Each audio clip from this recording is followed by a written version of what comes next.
What is up, everybody? That music make me want a kung fu fight, man.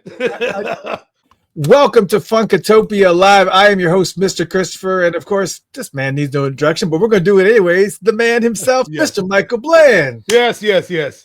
In the face. Yes. In the face.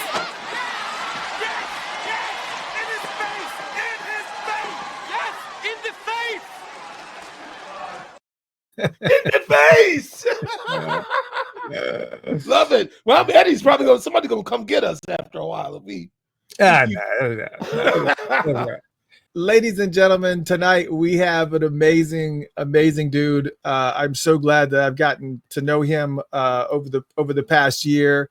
I got the blessed opportunity to be able to have him on the show a year ago for the 40th anniversary Ice Cream Castle, because a lot of people don't know that when the time kind of dispersed and Jimmy Jam and Terry Lewis and all those folks went their fine way, there was a bunch of people that kind of sat in to the tune of St. Paul Peterson and Mark Cardenas and this guest right here, Jerry Hubbard. But a lot of people don't know this wasn't his first rodeo. Jerry's been in the mix for a really long time. He was well entrenched into the Minneapolis music scene, and we're going to have a amazing time tonight, kind of recapping all those things that he kind of experienced and his history with Prince, with his history with Jesse Johnson, and with the Time and Morris Day, and you're going to have a very full Purple night tonight. I'm just going to go and just bring him on because this is the dude. Ladies and gentlemen, please give a big round of applause. Here he is, Mr. Jerry Hubbard's in the house. Hey, where's he at? There he is. There, look at him. Wait a minute, I didn't know Michael Bland was going to be here, man. look at Jerry. You got to turn the phone. Turn your phone, Jerry. What? Turn your phone. My bad. There we go. There you go. There we go. Man. Get a good look at him, man. I ain't seen Jerry in like 30 years. Mike, it's been a long time, man. Yeah, man. You came down and grabbed Sonny's bass and sat in. And then that was the last time I seen you, man. That was like 1997. That was a long time ago, man. Sonny, let me play a little bit, man. I've been in hiding, man. I don't know. That's all right, man. It's good to see you, though, man. You do. Yeah. How man, you doing? All right. We bringing Minneapolis back together again here. What a treat to have Michael Bland on here with me, man. That's amazing. Legend. Ain't nobody special, Jerry. Right next to you. Yeah, no, we all just peoples. We all got chilling, man. Yeah. I can't wait to look at him. You again, too. Look at Jerry. Look at him. Yeah. I'm trying, man. I'm trying to hang in there, man. And all right. What's up, Chris? What's going on, brother, man? Funkatopia people, what's going on? How y'all feel? It's good to be here. Man, can you hear me okay? Is it sound okay? Hear you. I mean, you might could use a little. Can you either turn up or move closer to your mic, maybe? Let me see if I can turn just it a little bit, because we're a couple of loudmouths and we don't want to turn you out. Yeah, man. This is it's better. It probably is, man. Yeah. All right. I'm great. Sorry. I don't know. Everything's great, man. It's all good. It's all good. It's good to see you guys, though, man. It's good to be here. I'm very happy to be here. Yeah. Thanks for coming, man. Yeah, for sure. Yeah, it's an honor. So a lot of people don't know your story, but you grew up in the Minnesota area, were well entrenched in all the music scene back in the day. But kind of go back a little bit, because I guess if we're going to be starting anywhere, we probably should start where we talk about the influence of your family and your father specifically, and kind of let's start there. Yeah, I mean, I come from a musical family. My father's side, especially. My uncle was a jazz drummer. My father was a jazz guitarist. All my aunts and uncles sang and did music. So very musical family. And in the 60s, 70s, the jazz scene in Minnesota, Minneapolis was very big. And so my father and my uncle was a big part of that. One of the biggest things they were doing was the Bobby Lyle trio at that time. And so Bobby Lyle, for those who don't know, Bobby Lyle's done, I think, 14 albums of his own. He played with Sly Stone. He was Bette Midler's music director. I think he did something with Anita Baker. Mm-hmm. But anyway, my father and him and my uncle, you know, they all grew up together. I used to go to Bobby Lyle's house as a kid all the time with my father and watch them talk shop, talk jazz, and you know, it's a fun time, man. You know, growing up, I got exposed to a lot of that jazz, you know, music and stuff. And my father would take me to all the rehearsals and gigs and you know, studio sessions. I was in the studio as a kid, I remember, you know, and so a fun time in Minnesota at that time. You know, a lot of music going around. I think that a lot of people like Prince and Sonny T and people that came from over there were very influenced by the jazz scene that was going on at that time. Yeah, Sonny told me, used to tell me about your dad. Just like he was like, man, Jerry's dad was bad on guitar, man. Yeah. Sonny spoke highly of your father. Jerry Hubbard Sr. Other musicians that Sonny used to work with were just kind of materializing down there. This drummer, Mo Stevenson. Yeah. Mo Stevenson would come down. Mo Stevens was one of the baddest cats, man. Oh my God, man. Is he still around, Mike? Do you know? Or I have no idea. I was just you know, I honestly don't know, man. Next time I talk to Sonny, I'll ask him if he knows anything. Yeah. Yeah, Mo was, man. I had a chance to play with Mo. He was an amazing drummer. Yeah, Sonny told me, man, Mo was bad back in the day, man. Yeah. Oh, he was the baddest cat on the block. I remember he used to give Kirk. Kirk was learning percussion. He used to give Kirk percussion lessons and stuff. Sure. And a lot of people don't know Kirk Johnson for sure, man. Yes, Kirk was in Sonny's band playing the bongos and the congos when he was like 8. Yeah, 8 years old. Wow. Tell me a little bit about Mo. Mo Stevenson. Yeah. Okay. I met him, but I only know that Sonny said he was a bad dude on the drums. But I mean, I know that Sonny and Mo and an organist named what he used to call himself, the legend.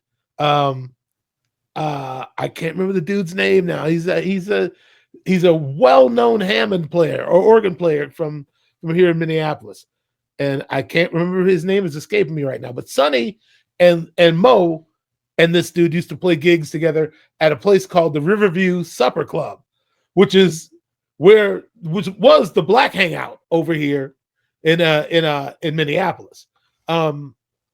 That's now when was this? This would have been probably Sonny would have been doing that probably in the 80s, earlier part of the 80s. So you were mid. Yeah. So you were able to get in there as a young teenager? No. I found out about all this from Sonny the first time he came down to sit in at Billy Holloman. Thank you, Kirk. Billy Holloman had a trio. Sonny played guitar, Mo Stevenson played drums, and Billy was the first person to tell Sonny about me. Billy said, Sonny, there's this young dude, this young cat down the street, because the Riverview was up the street from Bunkers. And he had seen me playing at Bunkers. He told Sonny when they were on the gig, you got to check out this kid on the drums, man. He's just up the street at Bunkers.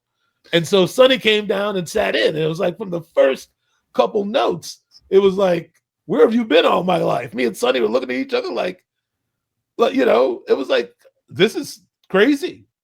I knew something special happened in that moment, you know. And Prince obviously picked up on it at some point because we ended up, in the band together, you know. Are you there?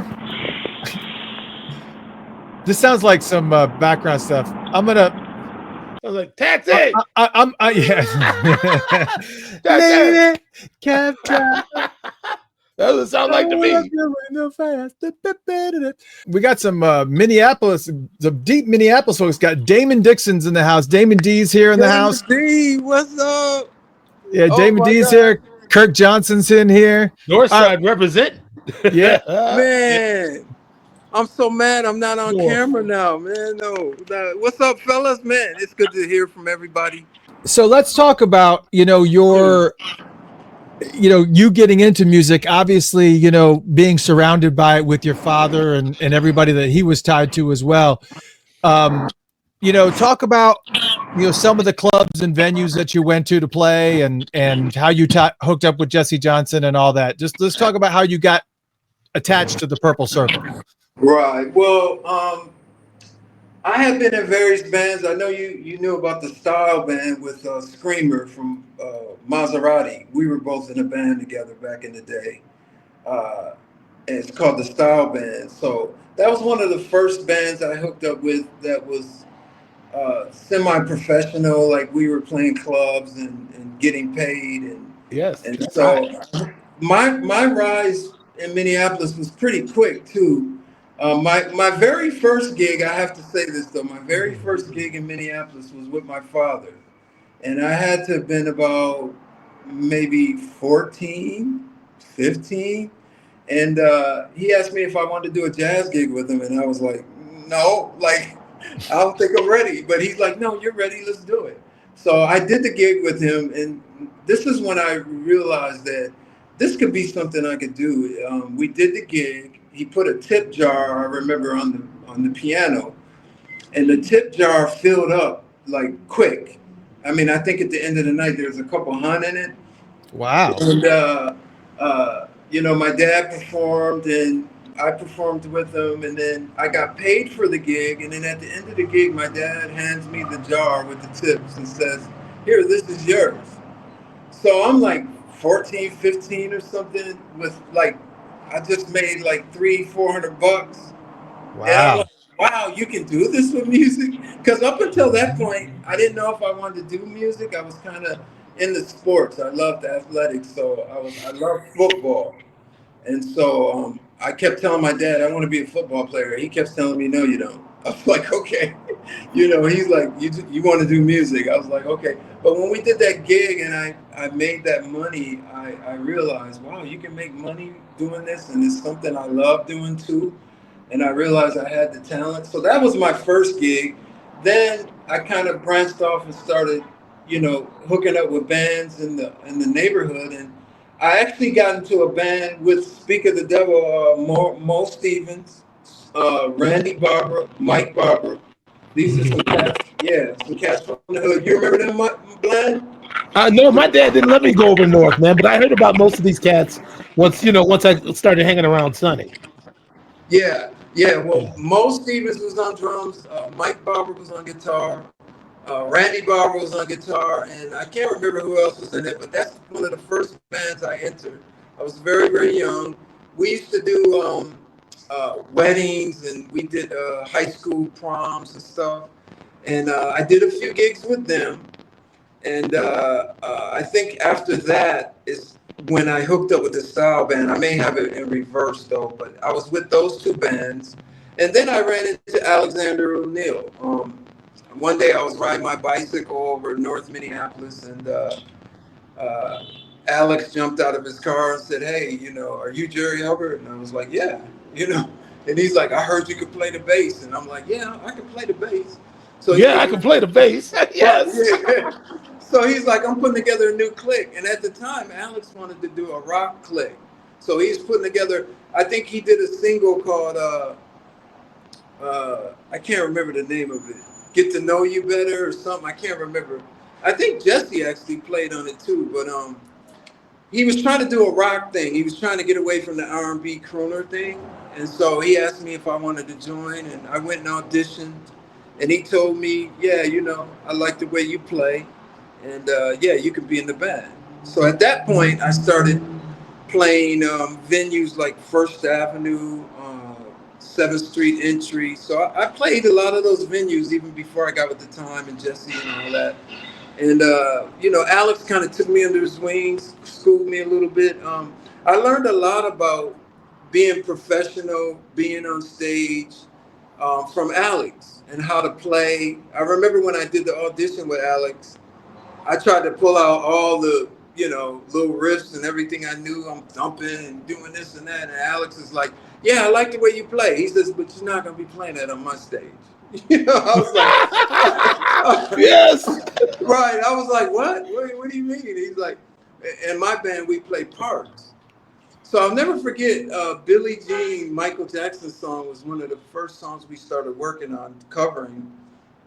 And I remember I learned the bass line, and it was so simple that it was boring me to death because I was, at that point, I was playing Pleasure, Glide, and just, Slave, and all these real bass oriented. Yeah. So, but what really got me though is when we finally hooked up as a band, everyone knew their parts and everyone started playing their parts. And then I realized that, oh, when you're in a band, it's like being on a basketball team. It's like everyone has to play their role, everyone has to do their part, and then when you get to shine, you get to shine on your solo and stuff. So Alex kind of took me to school and taught me a lot of that, how to be on that level. So by the time I got with the time and everything, I kind of already kind of knew what I had to do and everything. So, but the way I entered into the time and got into the whole Prince thing is Prince and Jesse and Morris and Jimmy and Terry and all those guys used to, whenever they were in town and not on tour and stuff, they would come to see Alex. We were like, the baddest band in the hood, so it was like everyone would just come out and see us. We always sold out shows. Alex always sold out all the shows. And so any given night, you would see Jesse or Prince or, Terry and Jimmy. And so from what I hear from Jesse is, him and Prince had already been checking me out, thinking like, yo, he'd be good for the time. And so that's kind of how I got noticed. I was just playing around the neighborhood, playing around with bands, and then, my name started getting out there. And I was kind of known as a wild bass player because I'll never forget, I met a girl once back when I was with Alex. And someone told me I need to come see Alexander O'Neal because his bass player is a bad motherfucker. And he's like running around the stage and jumping on tables. And I said, yeah, that's what I do. So I was kind of making a name for myself as a bass player. Yeah. Uh-huh. And so, those guys would come out and see us. And it's so funny because when I entered the time band, Jesse asked me, how come you weren't at the audition? And I said, I didn't know there was auditions. I had no clue. These auditions were going on, and I had no clue. Jesse told me there was a line around the block to be the bass player for the time. And I had no clue. No doubt. And I was like the premier bass player in Minneapolis playing with Alexander O'Neal. It was like, how did I not know about that? But Jesse told me. That's because a bunch of haters kept that information from. No, a bunch of the haters kept that information from you, man. Right. They didn't want to see you get it. Yeah. So Jesse said if you would have been there, it would have been a hard draw between you and Rocky because most of the bass players, he said, couldn't play, and everybody online wasn't ready for that. So he said, but it's good to have you here now. And that's kind of how I entered, got into the thing. Well, Hub, let me ask you a question, Hub. Because I had heard that the way you got into the Purple Rain movie was Rocky Garrity overslept. He overslept the call time for the movie. Yeah, man, we talked about that a little bit last time, and I always give Rocky his props. Yeah, Rocky was one of my mentors growing up, and I love that cat. When he got the gig, I congratulated him and told him, man, I'm so happy for you. Even though inside I was thinking, why didn't I get that gig? But I was still really happy for Rocky, Yeah. And so when I heard that he overslept or whatever happened, I couldn't believe it, first of all, because I'm like, whoa, if I ever get a gig like that, I'm holding on to that, So I heard something went down with him with it, and it was, it's a funny story. I ran into Jerome Benton at a party in Minneapolis, and Jerome came up to me. At the time, I was still with Alexander O'Neal. Jerome came up to me and said, Hub, I need to get your number on file. We need to get in touch with you. And I'm going, why? Like, what's going on? And I'm thinking like Rocky's there, so it don't have nothing to do at the time. And Jerome wouldn't tell me. He just kept saying, I'm not going to get into it, man, but just give me your number so we have it. And I remember following him around going, Jerome, why do you need my number? Just young and hungry. And he wouldn't tell me, and I kept thinking, well, maybe Prince is putting a new clique together and he needs a bass player for it. So when I finally got the call from Jesse, I was shocked that they asked me to be the bass player for the time. I was really shocked by that because I was like, well, Rocky's there, isn't he? And I hadn't heard anything that went on with that whole Rocky thing. So, you know, it's kind of bittersweet because I love Rocky, man. Yeah, you yeah, know? sure. Yeah, so, but he overslept or whatever happened with him, and then they called me and told me to come out, and I was like, wow, you know, it was a dream come true for me. I tell you, while I was finishing high school and going through my life, I used to dream that Prince was going to call me one day. Like, I used to say, he's going to call me and he's going to say, man, I want you to do this. And it was just a thing I wanted to happen. I was watching all my homies make it.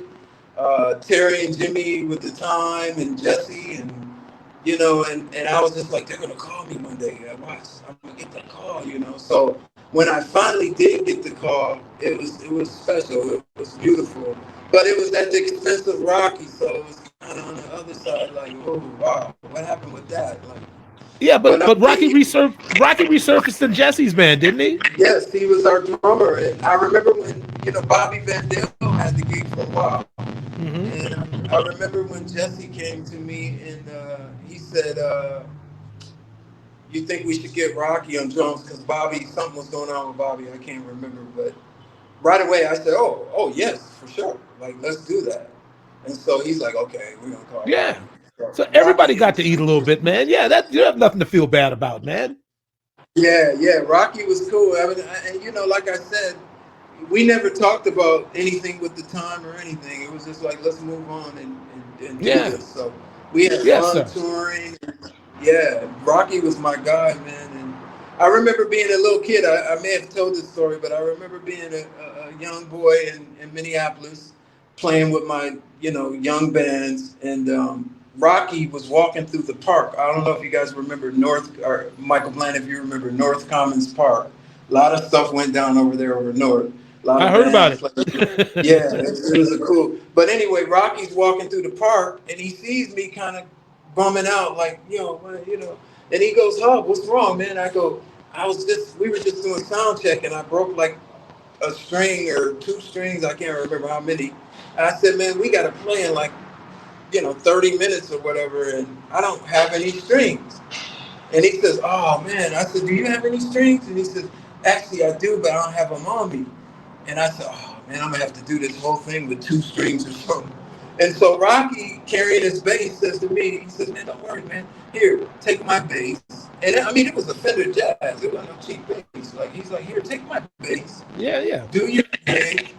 Take care of it. Make sure I get it back the way it is. And then finish your gig, man. Do it with my bass. And so he gave me his bass. Yes. Sir. He left. We played. He came back, and I handed him his bass. That's what kind of dude he was. So.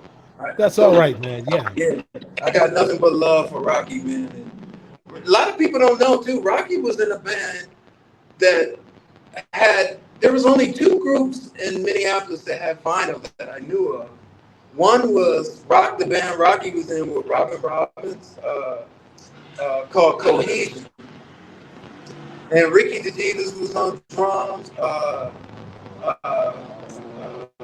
Rocky was on bass. Robin was on guitar. I think Robin went to school with Prince, and they had a single called "We Are Cohesion."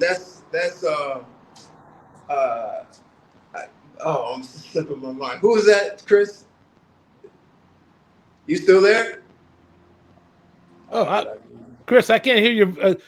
Chris, we can't hear you. Oh, sorry about that. Yeah, no, I was just putting up a picture of Rocky Robinson. Sorry about that. That's Rocky Robinson. So I'm talking. His brother was in a band called Cohesion, and they one of the few groups that had vinyl, which we thought was crazy in the 70s. Like, oh, they got a record, you know. It was them, and then Jimmy Jam was in a band called Mind Over Matter, Eminem, and they had a vinyl out at that time too. So Rocky and them, you know, Rocky was a big part of the Minneapolis thing too, and he was. I just can't say more about him, man. I love the cat, man. I hate that he's passed away now because he was so young too. Yeah, I know they said they used to call him Little Jocko. Lil Jocko, yeah, Rocky. Mm-hmm. The thing about Rocky too, a lot of people don't know, is Rocky can play all the instruments. So Yeah.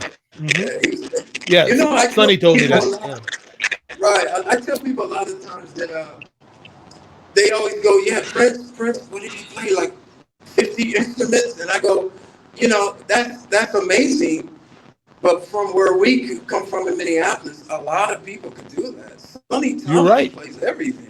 You're making a good point. Yeah. Sonny played keys. He played drums, bass, guitar. Right. I heard that Jimmy Jam was a really good drummer. Yeah, I mean, like, everybody kind of played everything. Like, yeah, we sure did. You know why? Because it's the Midwest, and all we had was winter, and a few brief months of like good weather. So everybody's shedding during the winter time. You just expand your arsenal. Yeah, you're moving into a bad audio spot again. I haven't even moved, so it's just doing it again. Is it better now? Yeah, I think it's better. Is it? Yeah. Is it better, Mr. Christopher? I had to wait until it's. I can still hear these little pops that lead me to believe it's not. But man, this technical stuff is crazy. Like, let me see if I can go move around. yeah, it was crazy because when we were talking earlier, we didn't have any of these problems at all. I know. The gremlins. Mm-hmm. Is it better? Is it a little better?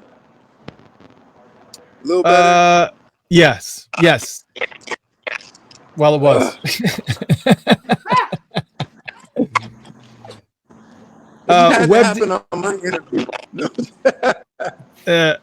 Web Diva 3000 says that Mind Over Matter is a great album, and it's actually on Spotify. It is? I wasn't aware of it. Yeah, apparently. Whoa. Wow. I want to get a copy. Yeah, if it's on Spotify. I remember. Can you hear me still? Yeah, it actually is better now. Yep. Well, it was. I shouldn't have said anything. Kurt says, "Can you hear me still?" Yeah, there you go. There you are. It's getting back in his car.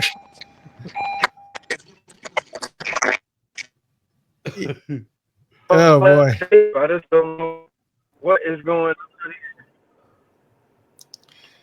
Yeah, are you there? Let me see if I can do this.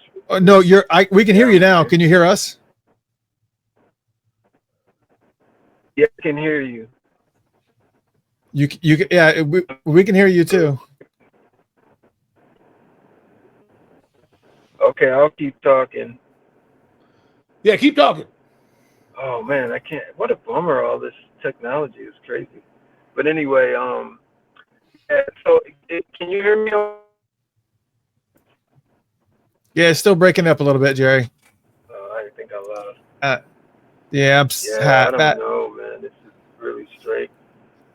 Or maybe go to. I'm gonna send him a text message.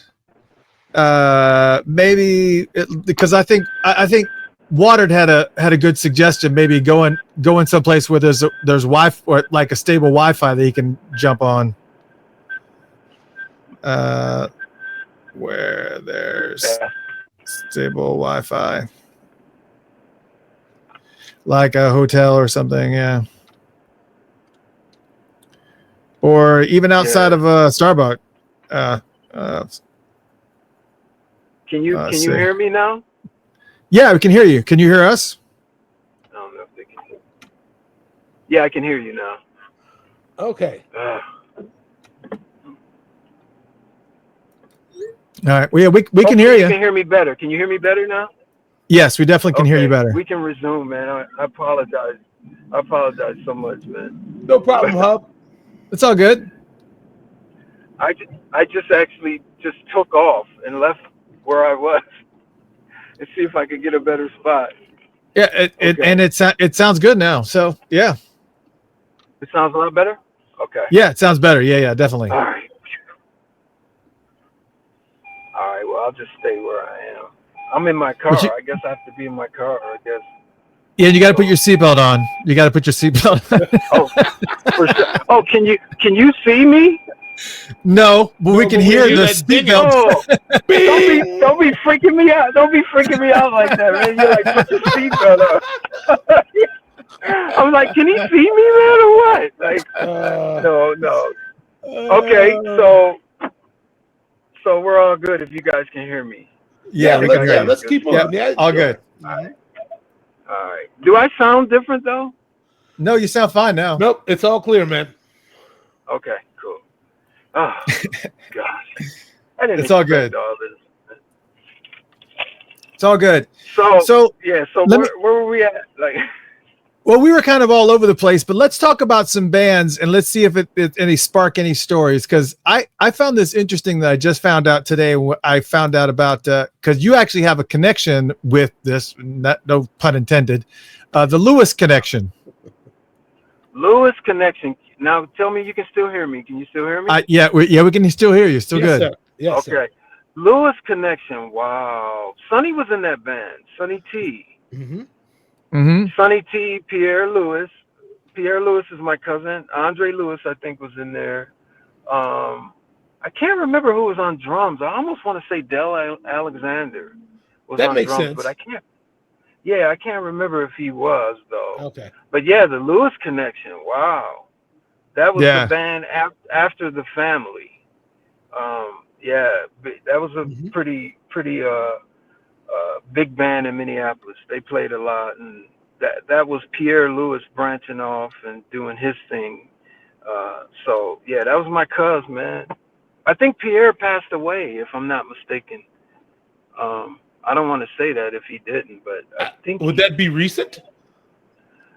I think a few years back someone told me that, but I don't know if that's true. I don't know if that doesn't sound accurate to me, man. I can't be sure. But have you seen him? I thought I saw somebody mention him recently somewhere online. Okay. Well, I hope that's the case because I love them, brother, man. Yeah, he had been playing with the Commodores, right? I think has he been out with the Commodores? Okay. No, I think that he had been with the Commodores for like the last decade or something. I know who to ask, man. If I find out he's passed, I'll let you know. But yeah, I heard he was playing with them, but someone told me that, and I was really sad about it. But I haven't talked to him or his brother Andre in a long time. I see. Last time I seen Pierre, we had a little incident with Prince. I don't know if I told this story, but we were standing in First Avenue, and I had already been with the Time for a while, and he was asking me, how's it going with Prince? Is he treating you well? And I said, yeah, man, Prince is cool, man. He always treats me, By the way, Prince never came to me with anything negative to say. Through my whole time of the Purple Rain and the Time, I don't remember him ever criticizing anything or coming up to me saying anything bad, man. It was just always encouraging, telling me to, keep working and it's looking good. I remember when we were shooting Purple Rain and he would come up to me and say, hey, I just saw the dailies. And he'd say, man, you're looking good, man. Keep up the hard work, man. Keep going. And I go, oh, thanks, man, Yeah. So he was always encouraging to me, man. And I always wondered if it was that, it was respect for me, but he knew my father too. He knew about my father. Yes. So he knew I'm sure that was part of it, man. And like himself, his father was a master in his own way, so exactly. I'm sure he probably related to you in that respect that, he did. He looked up to his father like you probably looked up to yours, And his father knew my father. So I remember one day I drove up on John Nelson, Prince's dad, and we were in Minneapolis, and I saw him driving on the street in a purple Beamer, and I pulled up. I said, John, what's going on, man? He looked at me like, who are you? Like, it was funny. And when I said Jerry Hubbard, I said, Jerry Hubbard. And he said, oh, hey, man. And I swear to this day, I think he thought I was my dad. Wow. You know what I mean? He may have thought I was, I don't know if he knew that I was with the Time and I was with his son and everything, but the way he turned and said, Jerry Hubbard, oh, hey, man. I was like, I wonder if he thinks I'm my dad, man. Hey, who knows? Yeah, who knows? But John was cool too. I got a chance to meet him and talk to him a few times. He was real cool. But Prince was always on the positive with me. never negative. And he would say these little things to me that would make me feel so good. Like one day he came up to me and he said, you're the only bass player that I that plays my stuff exactly like I played it and recorded it. And I was like, really? Like, wow. okay, That thank you. says a lot.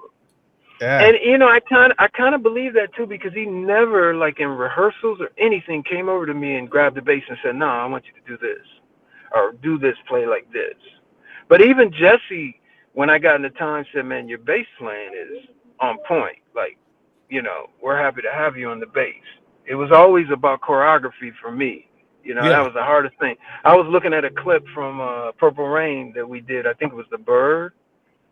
And I'm looking at that clip thinking, did we do all that? Like, and we're playing too? Like, it's amazing. The choreography in that is amazing. Like, so, I mean, to be able to just do all that dancing, singing, and playing, sure, it was on another level for me, man. I mean, that's another level for everybody, though, Jerry. I mean, really, you know, Bland, Prince pushed everybody different. I mean, he was like a real band leader, and he believed in entertainment, and that's why everybody was singing and dancing and playing, and y'all made every other band out there look lazy. Yeah, I was looking at the time going, whoa, man, that's another level for other bands to have to reach, because I couldn't believe, I to this day I'm looking at it and I'm just amazed at what we were doing. It was just amazing, and I have to give credit to Jesse Johnson, man. That dude whipped us into shape, man. 'Cause most of our rehearsals were with Jesse. There was a period of time Prince rehearsed with us almost every day. It was crazy. Like, he must have been in town for a minute, because he was at the rehearsals and he was talking about doing a gig with us. Like, I started thinking, does he want to be in the time or something? Like, because he was talking about doing First Avenue. He was going to set up a gig and he was going to take Morris's part. You know what? He even talked to you. Go ahead. I'm sorry, I didn't mean to cut you off, man. But no, you're good. You're good. You just hit a nerve with me. I'm like, you know what? I think Prince always wanted to be in the time. Yeah, I think so too. I mean, I think that he was the time, but no, that's what I was gonna say. Well, it must be a trip to know that you are the time. As far as the whole everything about it, it was Prince's idea. It was Prince's music. It was. And so just to think that it was another identity for him, and it's like, oh, I want to do this because I can do this. So I remember him talking about the suit he was going to wear. He's like, I got this yellow suit, man, I'm going to wear it. And then I don't know if you've seen the Minnesota Black Music Awards where he jumped on stage with us. That was amazing. I think I've seen that. Actually, Kirk just commented. He said, yeah, Prince was the time. You're right. He was the time. I mean, when you think about it, he wrote the music, he played the music. Him and Morris, you got to give Morris credit. Oh, absolutely. And so he was the time, and that's why the time hasn't been able to be duplicated, because it would take Prince to do that. I mean, Well, so I mean, it was his thing. Yeah. Sure. Oh, also, Kirk, I think is saying about Pierre Lewis. He's still here. He says, nope, he's here. Oh, so, Pierre. Oh, I'm so Pierre's glad. alive. So if Pierre hears this, I'm sorry to even put that in the air, brother. Like, someone told me that a while ago, and I shouldn't have believed it. But, man, I'm so glad he's alive, because, man, let me tell you, Pierre, oh, man, we got to go back to the family. Sonny Thompson, Pierre Lewis. I think Randy Barber was in that, if I'm not mistaken. Yeah, I remember Sonny mentioning Randy, yeah. Joe Lewis on drums, I think. Man, I can't remember. Man, they were the baddest. Who are you talking about now? The family, the original family. Oh, yeah. Oh yeah, I think I actually do have a photo where they got the guns on the table. Yeah, I do. Yeah, I do actually. I do actually. Hold on a second. Let me pull it up. Let me see them rusty. There you go. There you go. Yeah, that's Man, I see a snub nose. I see a. Oh my God! I see that band. Man, that band! I used to wait every year to see them play the festival, the big festival at Phil Sweetley. And man, they were just the highlight of all the festivals and all the things. They were the baddest band in the neighborhood. It's just that's what I heard. And I heard you better let them win, or else they gonna beat you up. Oh, yeah, exactly. They was definitely hood too, man. But Pierre Lewis, I mean, they were the band. They were the kind of band they would come out and play a song, and you actually thought. I remember them playing like Fire or Ohio Players, and thinking like, is that the Ohio Players? If I close my eyes, I would think, Sugarfoot and them was on stage doing this. They knew how to play it exactly like the record, and so I got to talk about this. So when Prince sat us down after the Time broke up, and him and Jesse had their little thing. I don't know if I want to talk about it. Maybe Jesse will, but they had their little, let's just say, argument. And so Prince sat us down and talked about he wanted to start a new band. He said, I always wanted a band called The Family. We're going to start a new band. Right away, in my mind, I went, oh, okay. He's going back to the hood on me, like, because I thought of Sonny and them. I was like, they were The Family. So I was like, oh, he always wanted a band called The Family. I remember running into Sonny, Spike Moss, and all those guys too. And I can't remember where it was. And they said, hey, Hub, what's going on, man? What you up to? I said, oh, yo, the Time broke up, man. Prince is putting this new clique together. And I said, y'all ain't going to believe what the name of it is. And they said, what? I said, The Family. And they went, oh, okay. I said, yeah, that's what I was thinking. Because Prince was a huge fan of The Family. Like, sure. He loved them. Yeah, I but these projects, for him. but these two bands, I mean, I haven't heard any recordings of this original Family. I've never got an opportunity to hear them or hear any recordings of them. But from what have heard, I mean, what people have told me, this is a totally different sound. Yeah. Obviously, it's like to do with the others. It's nothing to do with it. It's so. Oh, nothing. Totally different. Totally different. Yeah. I mean, it was a different time too. We're talking early, mid '70s, and Prince put his thing together. What in the what was that? Mid '80s, 86. No, it was 86. Yeah. So I mean, it was totally. The only thing that was close together was the name. That's all. Sure. Yeah. So I mean, are there any recordings of them? I don't know. Like Sonny would know that. I know Sonny was recording back then, and I don't know. Like I think there was, because I think they were close to getting a deal. If I heard right, I think they were close to getting a deal and everything. So they had to have some demos or something at least. But I don't know. I don't know who owns them or where they are. But when Prince said The Family, right away I went, oh, The Family. Okay, all right, I understand. I said Prince is going back to his young days, and it was amazing, man. And that same day, I'll never forget, one of the most special things happened to me with Prince. So after we did the meeting and Prince said we're going to start a new band, The Family, and he ended up picking Paul to lead sing, everybody left. He said, okay, cool. I'll give you guys a call when we're ready to do something. So everybody left, and I sat in my chair and just sat there. And Prince looked at me like, okay. And I was like, man, I'm hanging with you. And he went, oh, you want to hang? I said, yeah. He said, okay, cool.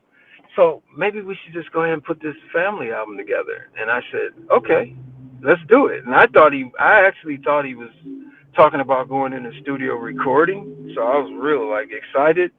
But then I realized that he was talking about going to the vault and listening to tracks out of the vault. So, which was cool too. And Susan Rogers was there with us, and he told her to go grab some tapes, some master tapes. And she went somewhere and came back a while later with a stack of tapes. And when she came back, Prince started putting tapes on the tape. And then he started just proceeding to play music for me. It was just me and him. And I remember one of the tracks was 100 miles per hour, his version, not Maserati's version. And it blew me away. Me and him were both in the studio like breaking neck. We was like, whoa. And I said, man, when'd you write that? That's crazy. And he's like, oh, yeah, you like that? I was like, you think it'd be good for the family? I was like, man, I said, I want to hear you put that out. I want to hear Prince do that one. Like, he's like, nah, man. He's like, nah, So 100 miles per hour, Wonderful Ass. He played me like several other ones. I can't remember. But I had a lot of opportunities to hang out with Prince like that because I was young. and just I would say and do anything. So I was like, I always stuck around. Like when he'd say the time practice was over, or when time practice was over, I'd be still in the warehouse. And Prince would go, hey, what's up, man? I go, I'm hanging with you, man. Like, what you doing? He's like, oh, I'm waiting for the revolution to come so we can rehearse. And he said, but you can hang. I said, okay, cool. So I remember one time I sat and hung with Prince, and he was waiting for the revolution to come. It was just me and him, and he got on the piano, and he played for like at least 40 minutes, you know. And I'm sitting there, and I'm listening, just blowing my mind. I'm like, he was playing stuff I didn't know he could play. I knew he was talented, but I heard a little bit of classical, a little bit of jazz. He was throwing a lot of stuff in there. It was like a gumbo of different things. And I remember trying to talk to him and go, I was like, Prince, man, what is that chord you just played? Man, that was crazy. Like, he wouldn't say a word to me. He was in a trance on the piano. And at one point he turned and looked at me almost like, I see your lips moving, but I don't know what you're saying. And I realized, oh, he's into it. He's into this. He's not feeling me right now. So I just sat back and listened, and he proceeded to play the piano like for a while with just me sitting there. And I said, wow, I'm getting a Prince concert, a solo, you know, individual Prince concert. It was blowing my mind, man. So I did that a lot. I hung out a lot, and I was like, every chance I get, I want to hang with Prince. I remember one time I hung out, and everybody left, and Prince said, you play drums, don't you? And I said, yeah, I started off on drums. I was wondering, how did he know that? But I started on drums. So he's like, okay, man, get on the drums. And I was like, okay. I said, but Bean's left-handed. I can't play that. He said, switch it around, man. Just switch the snare back around. I said, okay. And I proceeded to jam with him for like 2-3 hours. Like, he wouldn't let me leave. But another thing he wouldn't let me do that I remember is every time I wanted to hit a tom or a fill, he would look at me and go, and I was like, no. He's like, I said, okay. And then I tried to go to the ride or something. He was like, No. So I realized I was a drum machine for a minute for him. You know? Did he do that to you, Michael? No, but I was, you know what? I mean, one thing I can say is that by the time I got to Prince, my mind, I already had the discipline. You know, I already knew that. And I knew also from just a couple of jam sessions, like, really don't do nothing until, you know, once you get there, once he likes it, just stay there. You know? So I learned that pretty early on. And you know, he'd have to tell me, go loosen up, man, go do something, you know. I'm like, how can you tell Michael Bland not to do something? Like, Michael knows, like, I would never tell Michael to do. I'm like, do what you do, man, go ahead. No, I just knew just hold it there for him, and if he wanted more from me, I'd give it to him. But he'd have to ask. I would just get it to it where it's boiling. He gives it. Let it simmer, and then when he'll let you know when it's time to boil. You know. He never let me do nothing. I played that one beat for so long, and he was going through like 80 different bass lines. So I said, he's writing music in his head. That's what he's doing. Yes. I remember at one point my fingers started bleeding, and I was like, "Damn, my finger's bleeding," because I kept hitting it on the snare.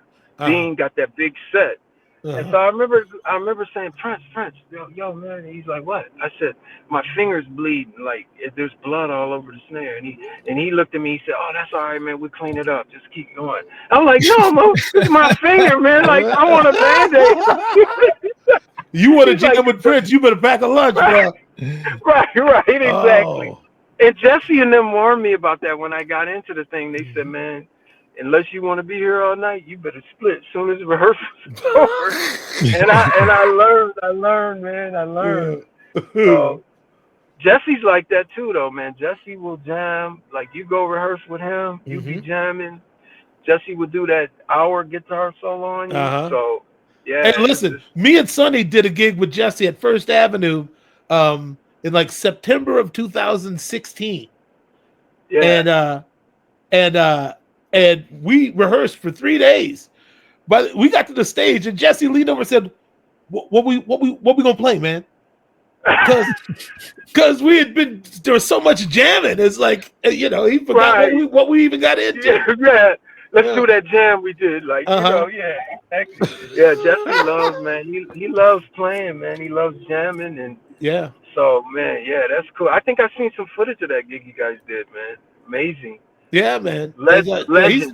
Michael Bland, Sonny T, and Jesse. Wow. Jesse is Crazy. one of the most natural guitar players I've ever seen, man. He just it's like he he's was bad. born to do it, man. Yeah, he's bad, man.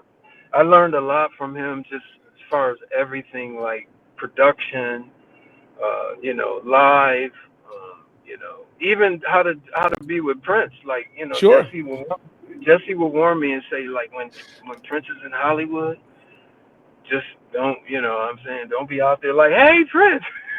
Right.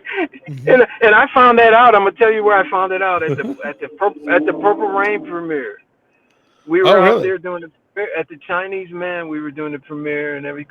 Kirk was out there. Kirk, Damon, all them guys. We were out there doing the premiere, and Prince walked into the place, and I'm thinking like, okay, we were just at rehearsal the other day, playing around, joking. I said, Prince, man, dude just kept walking like. I said, oh, Jesse warned me about this. I had a similar occurrence, Hub. I realized then, I'm like, okay, all right. Yeah. I don't know I don't know who I'm talking to necessarily. Right, yeah, you don't know because, he gets that Hollywood and you just don't know, man. So I'll tell you one story. I was in First Avenue and speaking of Pierre Lewis, I was standing with Pierre Lewis in First Avenue and he was asking me, I think I was talking about this earlier and we got cut off, but he asked me how Prince treat me and everything, and I told him okay and everything. And then he said, speak of the devil, man, there's Prince. So Prince is walking in First Avenue with Big Chick. And I see him and I'm like, okay, so when Prince walked past me and Pierre, I didn't say a word to him because I didn't want to be embarrassed if he didn't, I didn't want to be like, hey, Prince, and then he just keep walking on me.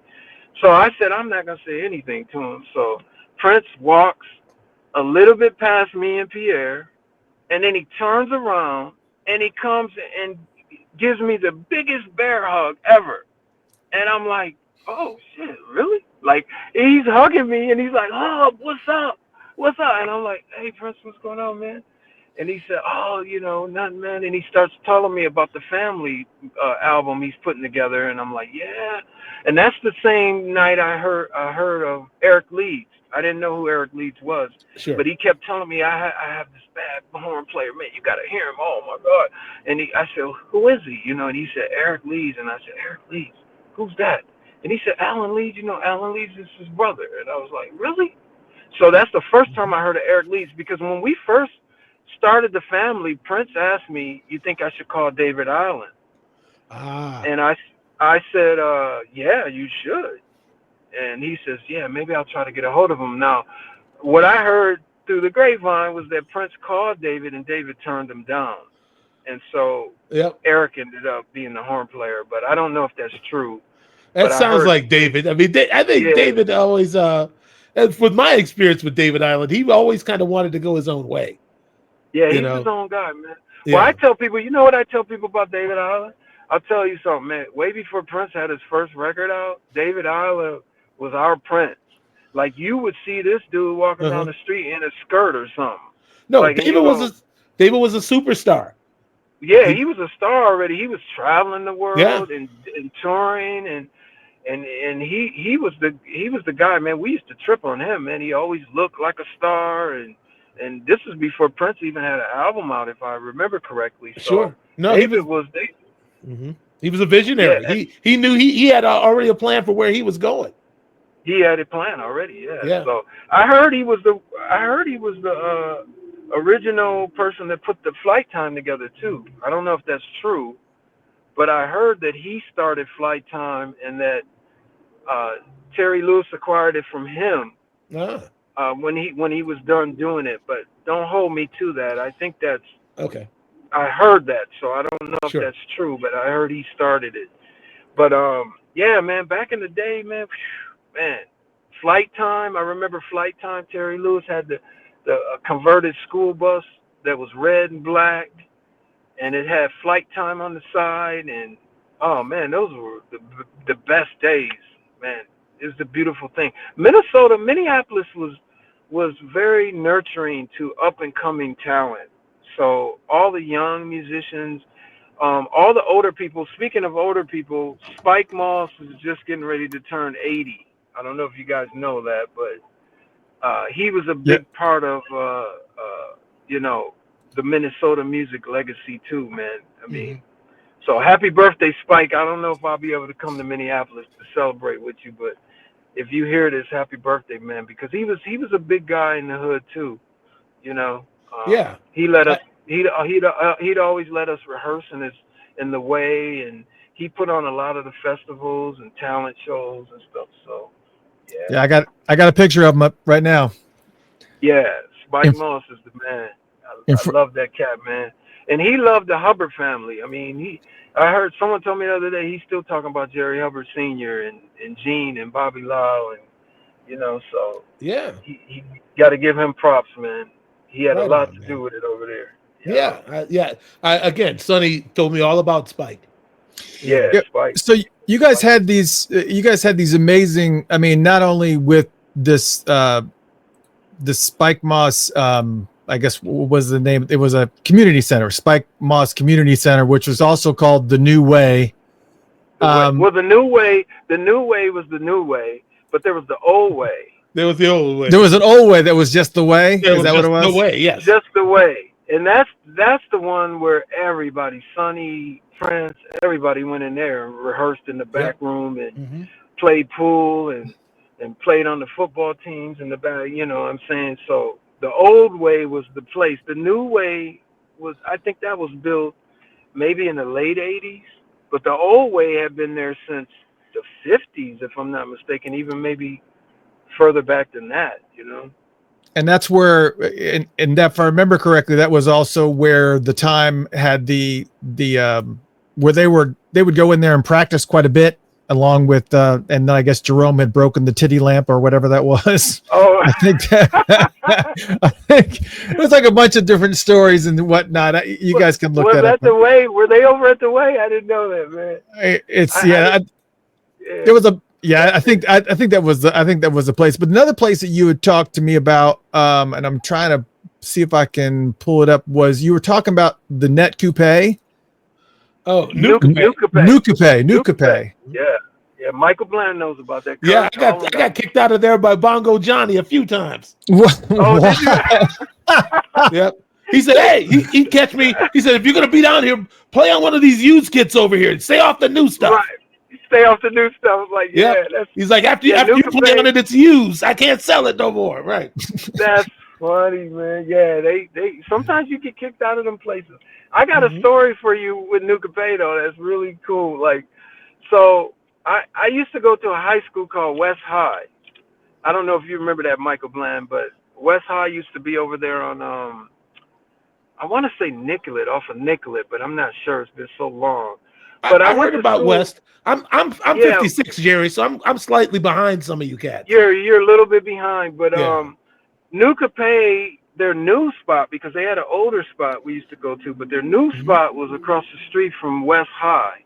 I went to West High, so me and my friends, other musician friends, would always go over to New Coupe and play the instruments. You know, that was our thing because we couldn't afford all the great instruments, so we'd go just play them in the music store.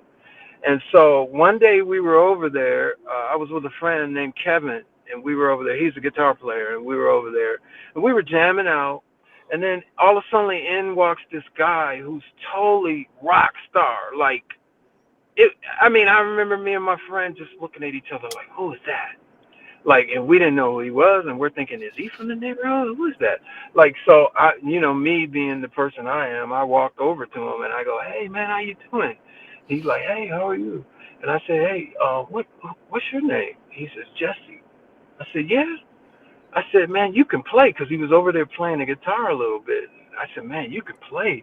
I was wondering if you would be in our band or something. So we got these young band. I'm wondering if you be in our band. And Jesse kind of laughs a little bit and says, "Oh, I'm already in a band." And I go, "Oh, yeah. Oh, what's the name of your band?" And he says, "Well, you ever heard of Prince?" And I'm like, "Oh, yeah. Prince is from the hood. Like, grew up with Prince and Andre and all them guys. And he's like, well, I'm in a band he's putting together called The Time. That's the first time I had heard of The Time. So I went, Wow. oh, yeah, really? So I said, oh, yeah, okay, cool. So Jesse, you know, did his thing or whatever, and I think we had to leave and go back to class. And when I left, I looked at my friend and I said, no wonder he looks like a rock star. He's hanging out with Prince. Yeah, You know? exactly. But guess what Jesse told me? Jesse said, nah, that look didn't have nothing to do with Prince. That's how I looked already. And I said, oh, okay. No, he's telling the truth. No, I'm sure of it. I'm sure of it. Yeah. Yeah. No, Jesse has. So, if he has nothing else, he's got style. Yes. He had that style already, but man, he looked so good and was so rock and roll. I was trying to emulate that look forever, man. I was like, I want to look like that, man. Like, you know what I mean? Mm-hmm. I ran into Andre Simone once too, like that. I was in a store. I can't remember what store, and I'm in the store and I hear Hub, and I'm like looking around and I'm like, who's calling me? And I'm looking right at Andre, like, and I'm like, who's calling me? Like, and then he finally said, Hub, Andre Simone. And I said, oh shit, Andre looked so good, man. He was so rocked out, man. Yeah. His look was so dope, and he looked like he was 20. So that's why I'm looking right at him, going, who's calling me? So man, them cats, man, the look, man, man, they were so rock and roll, man. I was just trying to be a part of something with it, you know what I mean? Yeah. Just trying to be up in there, you know? And thank God I was able to hook up with them, man, and have some kind of history with it. But yeah, I ran into Andre the same way, man. He looked all rocked out and looked great. And this was after he was with Prince. I think he was doing his own thing, or it might have been even after he had did his own albums. But yeah, man, them cats, man, the look, the style, everything, man. It's just you can't. The 80s, Prince, Jesse, Andre Simone, Des Dickerson. I'll tell you something about seeing Prince as a kid. I used to go to all the concerts when they played Minneapolis or whatever. And I'm going to tell you something, man. Des Dickerson had a hold on me even more than Prince. I loved Prince, but Des was the coolest motherfucker, man. When I saw Des on stage, I was like, that's going to be me. Like, yeah. I mean, yeah. I could relate to Des, man. Dez's look was so dope. I'll never forget too when the lights changed, Des Dickerson's hair changed with it, and I think I don't know how that was happening, but I was a huge fan of Des Dickerson too, man. So like, yeah, no, you know what? Go ahead. Go ahead. No, you go ahead. Go ahead. All right. No, I was gonna say that. I mean, I knew dudes who had posters of Des on their wall, but not Prince. Like, right. I really think that was that really worked with them, because if Prince was too feminine for you, then you had Des right here. Then you had who was like a handsome, masculine dude. But I mean, it's like, out. Yeah, they really had a chemistry, man. They had you on both sides, you know. The whole front line, Andre, Prince, and Andre, bunch of good looking. It was amazing. You know, yeah. It just never stopped looking good. It was just like, okay, the front row is damn, like you can't lose, And I have a correction to make. Oh no, go ahead. I have a correction to make. It with that lamp story was not at the Way, and Kyle Christian says it was at a club called Yasm. Yasms, Yasms was over South Minneapolis, I think, if I'm not mistaken. Yeah, YAA. I don't even know what Yasm is, but I think so. I just wanted to make sure that I get the stories right. I think that's I didn't think that was the Way. I didn't think that was the Way. No, I think that was the club that Sonny said that the owner would, because if you rehearse there, the owner would come around sometimes. And Sonny said the dude said, he asked him, said, "Ain't y'all got a record player?" And Sonny said, "Yeah." He said, "Well, why don't you use it? You've been playing the same songs for the last, you know." He jumped all over the band. Yeah, he didn't know they were practicing this stuff, man. That's funny, man. I remember man. I remember that club, man. That's crazy. That was over South Minneapolis, if I'm not mistaken. I remember when I was younger and Sonny's bands would be practicing and stuff, we'd always beg to come in. He would never let us. He would always go, "Nah, man, it's a closed rehearsal." And so we would have to sit outside and listen and try to peek in through the basement window. Yeah. And, Sonny was he was serious about his, man. When it was rehearsal, we gonna work. Yeah, I No remember those parties, days. no people sitting around. Like, yeah. But when Yeah. Sonny was out in the hood, he's the most kind cat. Like, I mean, he tell you what to go work on, and he always used to tell me, "Go, God, you practicing your scales? I told you to hit them scales, you know." So, Yeah. Sonny is my god, man. I love Man, Sonny to death, yeah, man. same here, man. You know, I Yeah, mean, Sonny, yeah. Sonny is really. I've come to understand that Sonny really is. He's generous in a way that very few people are. He's real willing to share Yeah, knowledge with yeah, everybody, you know, he is. and he's Yeah. always encouraging the young musicians who come up to him. Man, Sonny never has a Mhm. discouraging word. He Yep. corrects with love, man. I mean, Sonny is Yep. really he was a resource for the North Side, man. I think He was. David He Island was. told me, he said, man, Sonny was better than most of us ended up being as adults when we were all kids. And we don't even know how Right. it happened, Exactly. man. You know, Yeah. so I mean, yeah, it's but I'll tell you something about Sonny, man.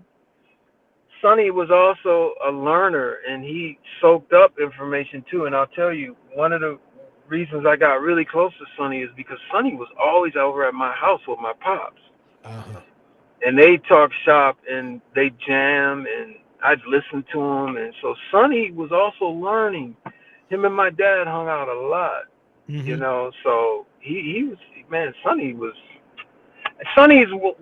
okay. So there's a handful of bass players that encourage me on record, on albums. Sonny is the person in the neighborhood that made me want to play bass. Because at first I wanted to be a drummer. I used to sit in my attic in my basement for hours Mm-hmm. playing the drums and learning all the songs. And I was playing the drums. I was a drummer, and most of my younger bands I was the drummer. When I saw Sonny up front playing the bass, I said, I want to do that. Like, I don't want to be back on the drums. I want to be up front with a Mm-hmm. microphone, you know. And Sonny had a lot to do with that. Of course, I loved Bootsy, Larry Graham, Stanley Clark, you know, all the greats. You know, I love. But Sonny was tangible. He was something I could touch. He was something I could, someone I could talk to after he got off stage. And so he was Yeah. my hero back in the hood, man. He really was. Yeah. Like, I So yeah. loved him, man. Prince told me a lot of stories about Sonny. He said him and Yeah. Andre would go over to Sonny's mom's house and they'd look down the basement window and Sonny be down there on like a box spring, no mattress, Yeah. with a pig nose amp and a Strat, Right. and he'd be chain Right. smoking, and they'd wave, and Exactly. he'd let them come in the house. And he said, Prince said him and Andre would just watch Sonny for hours, you know, Yeah. I mean, and I did that same thing. We would go to his house and stare into his basement and listen to him, and sometimes he'd come out and say, "You guys could come on in, man." mm-hmm. And the dude was so bad, man. It was just like, I tell you the truth. I thought Sonny was gonna be it out of our neighborhood. Yeah. Prince came out of nowhere on me. Mm-hmm. Because I was like, Sonny, one day we gonna see Sonny, like he gonna have albums, he gonna be doing his thing, and then all of a sudden there's this Prince, and I'm like, Prince, like, whoa, Yeah. where did he come from? Like, well, Sonny's the one who introduced me to Prince the first time. It was at a park called North Commons over North Minneapolis, Yeah. and I had to have been about 13. Mm-hmm. I don't know, somewhere around there. It was right around the time when Prince was getting ready to drop his first album, and I was up there, and everybody was playing ball. Prince was playing ball, Sonny was playing ball, everybody was balling. And then Sonny just seen me. He said, "Lil Hub, what's up?" I said, "Hey, Sonny, what's going on, Little man?" hub. Yeah, he called me Lil Hub because my dad was Big Hub. Yeah. And so he said, "Man, do you know Prince?" And I said, "No, I knew of Prince because I watched their bands. I watched Grand Central and I think they later became Champagne or Yeah. something. And yeah, so I watched those groups in the neighborhood, but I hadn't formally met Prince yet. So I told Sonny, "No, I haven't really met him yet."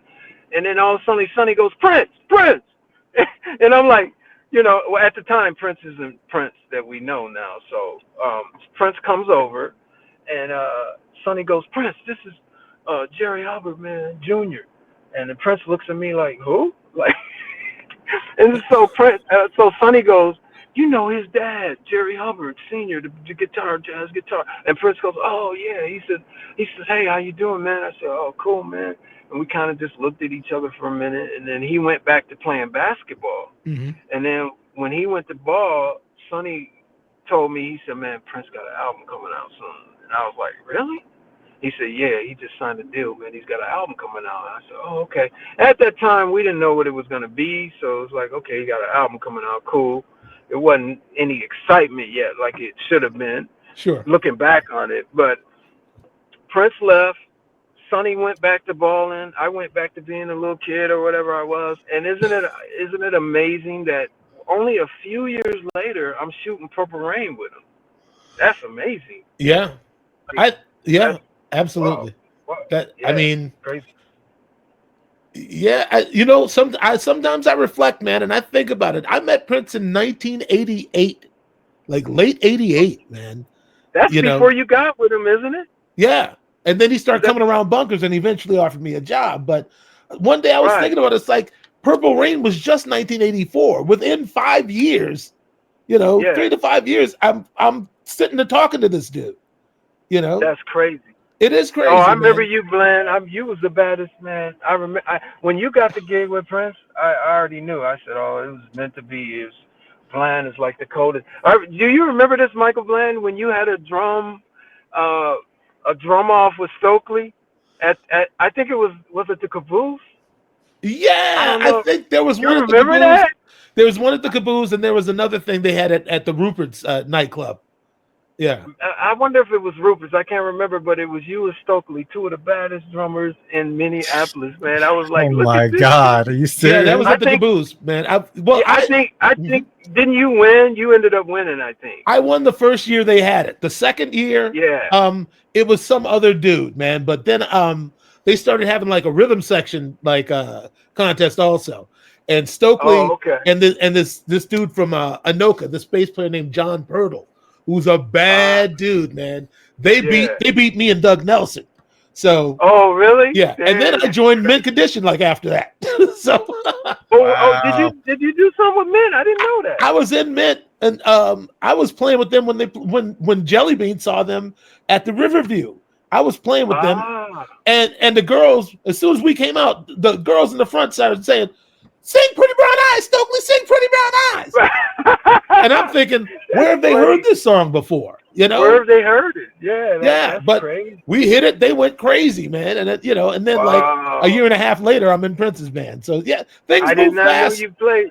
Yeah, things move fast. Things move fast in Minneapolis if you had like real ambition and talent, man. It really, the cream did rise to the top often. Yeah, it did. It did. Like, and most of, all the musicians that Prince grabbed out of the hood were premier musicians. You know what I'm saying? Kirk, you, Sonny T, like Andre Simone, of course. I mean, he picked nothing but the baddest cats coming out of there, man. So it was just a wonderful thing, man. But I always got to give it up for all the people who didn't get a chance to come through that were just as bad, the Pierre Lewis's, the Randy Barbers, Mike Barbers. Sure. These cats, Mo Stevens, and like a lot of them didn't get that break, but they were just as cold on all the instruments. So wow, man! Now I just thought of William Dowdy when you said that. I remember him coming. William Dowdy, oh my God! Yeah. Prince Hollywood. and William Dowdy were best friends when they grew up. Like, if we mention them, then we got to mention Prince's cousin Charles Smith. All right. Mention Terry Jackson. Terry Jackson, Yeah, we got to mention Linda Anderson, Andre's sister. Yeah, Andre's. Yeah, I know all these names. These are a bunch of people I know about and never got a chance to meet, man. Yeah. Chaz is a Funkatopian. He's I wouldn't be surprised if he's in here now. Matter of fact. Oh man, Chaz, what's up? I'm about to contact him too, man. Like that's my guy too, man. That's my guy. Yeah. Me and him used to play. We used to play ball every day, man. Me, him, and Peppy Willie. Really cool, man. Peppy, rest in peace, man. Yeah. Jesse's the one that told me Peppy passed away, man, and I lost it, man. I'll tell you why I lost it more than anything, because I didn't get to talk to him one last time, man. I wanted to so bad. And Jackie Thompson kept telling me, give him a call. And I was like, yeah, I'm gonna call him. And so you never know what's gonna happen, man. Pepe was my guy, man. He believed in me. He took me shopping in New York. I used to play him all these songs and stuff, and he said, man, I'm gonna get you a deal, man. And we went out to New York and shopped around. And Pepe was, I don't think I ever seen Pepe in a bad mood, man. The dude was just always smiling and just, he's just a good dude, man. I hated when he passed away, man. So. Yeah. But me, Chaz, Charles Smith, and Pepe Willie, and we used to go out there and ball, and Jackie Thompson and her brothers, Ruben and Justin. Yeah. We all used to be out there balling, man. It was fun times, man. Yeah. I know that you worked. I really want you started telling me the story this afternoon, and we were having some other issues, but you were telling me, now you've done a lot. You were in and out of you worked a little bit with the family with Prince, but then you ended up steering towards Jesse Johnson's Review. I know we can get on that story. And losing that check. Losing that check. Go tell people about that story about losing that check. Yeah, because I always wondered how Alan Flowers ended up in that band. Also, yeah, Alan's my guy. I was surprised Alan had it, but Alan was a bad dude, man. So I was in the family, I don't know, for 3-4 months, maybe if not longer. I was getting Prince checks because Prince had put us all on his payroll when the time broke up. So I was on Prince's payroll now. We God all bless were. him. And so I was getting checks, every week or every 2 weeks or whatever we getting them. And so, that's the time when I ran into Prince at First Avenue. He gave me the big hug, and he's like, yo, man, you got to hear the music, blah, blah, blah, which I didn't know at the time that Prince was going in, cutting all new stuff, the stuff that we sat and picked out for the album, 100 miles per hour and all that stuff. It wasn't on the album, as we know now. Right. So Prince was out there cutting some other stuff. But as I'm on Prince's payroll and I'm kind of hanging tight for the family, actually Prince came to me personally and told me, he said, man, Hub, I am really excited to have you on the bass for the family. And I was like, man, I'm excited to be here, man. I can't wait till we get this thing up and going, And so it was that type of thing with me and him. And I was on his payroll. But at the same time, Jesse was coming by my place. And he was saying, oh, what you doing? I'm like, no, man, we just waiting to get the family rolling and stuff. And he's like, Jesse, I think at one point Jesse said, yeah, I just signed my deal, man. And I'm like, you got a deal? Like, he's like, yeah, man, I just signed with A&M. And Jesse had, he had racks. Like, he was walking around. Yeah, he had it going on. So he would say to me, you got some money, man? And I'm like, yeah, I got Prince is paying us and blah, blah, blah. He said, well, here, man. He'd break me off, whatever. Here, man, this is for you. And I'm like, oh, really? Because I'm still getting Prince's. He's like, don't worry about it, man. Now you got more. I'm like, cool. Okay, cool. So he kept coming through and talking to me. And then at some point, he finally said, man, I really want you to be my bass player. And I'm like, oh, okay. So I'm like, okay. And he said, think about it, man. I really want you to come with me, man. And I was like, okay, cool. And at the same time, Prince is saying, yo, man, I'm happy to have you as the family bass player. And I'm like, cool. So now I got both of these guys telling me they want me. And I'm like, ooh. Paying you and telling you. Yeah. Not to pause your story, not to interrupt your story, even though I am interrupting your story. Were you planning, was the thought process, were you going to legitimately try to be in both bands at the same time? Was that the thought? I knew I couldn't, but believe me, if I could, if I could have spliced myself and been like, I'm gonna be in this band, I would have did it, man. But no, I knew I was gonna have to make a hard choice, and it was killing me because, of course, Prince was the biggest music star in the globe except for Michael Jackson. So it's like, how do you not stay with Prince? Like, it's nuts. But on the other hand, Jesse had nurtured me and brought me into it, and I knew him and he knew me, and I was like, and I knew Jesse was gonna blow up. I was just like, he's gonna do good, man. Like, what is the family gonna do? So I'm starting to wonder, is the family thing gonna really be a thing, or is Prince gonna do an album and then it's over? Like, is Jesse like? And so I'm thinking about all these things, and I just don't know what to do. I remember at one point I went to my father and I said, Dad, you know, I talked to you about something. He's like, what's that? I said, you know, Jesse offered me a gig with him, but Prince, you know, is happy to have me in the family with this new project he's doing. And he's like, oh man, that's rough. He said, because Prince is really, really big right now. And I said, I know, man. Like, what do I do? Like, he's like, I don't know. You just got to make a decision. And I was like, oh my God, like, I don't want to make the wrong decision and end up back in Minneapolis just sitting around. You know what I mean? So here's what I did. I said, you know what? I'm going to talk to each of these guys about my ambition as a musician, as a songwriter, as a producer. Upcoming, okay, because I hadn't developed it yet, but I was upcoming. I had been, by the way, writing tunes and being in the studio since I was a young kid. So I had these ambitions and these dreams way before I hooked up with Prince or Jesse or even Alexander O'Neal. Sure. So I said, well, let me talk to Prince first. So I caught Prince in First Avenue one day. He had his own little booth that he'd go to and just vibe. So I called him up there and I said, yo, Prince, man, can I holler at you real quick? And he said, yeah, man, have a seat, huh? So I sat down with him and he said, what's going on, man? And I said, Prince, I was wondering, man, you know, I really want to get in on some of this songwriting and production. Like, I write songs and, you know, I really want to be a part of that. Prince looks at me and the look he gives me, the way I felt about it, he was looking at me like, oh, another one of these Jimmy Jam, Jesse cats don't want to just play his role.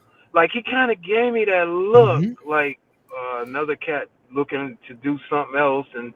But then he said to me, he said, man, Hub, I have so many songs in my head, I can't even get them all out of my head.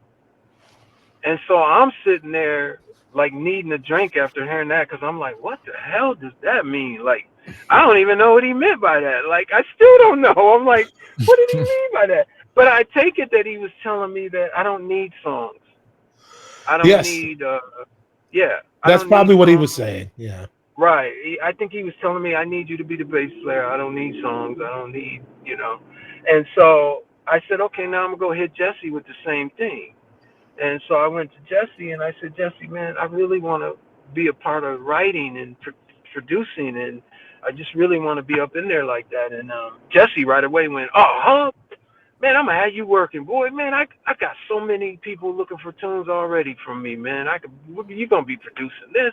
I got so-and-so asking me for songs and blah, blah. Hub, you're going to be good, man. You're going to get your music out there, man. I'm like, okay. So I asked Jesse, I said, when's your album coming out? And he kind of gave me a roundabout date.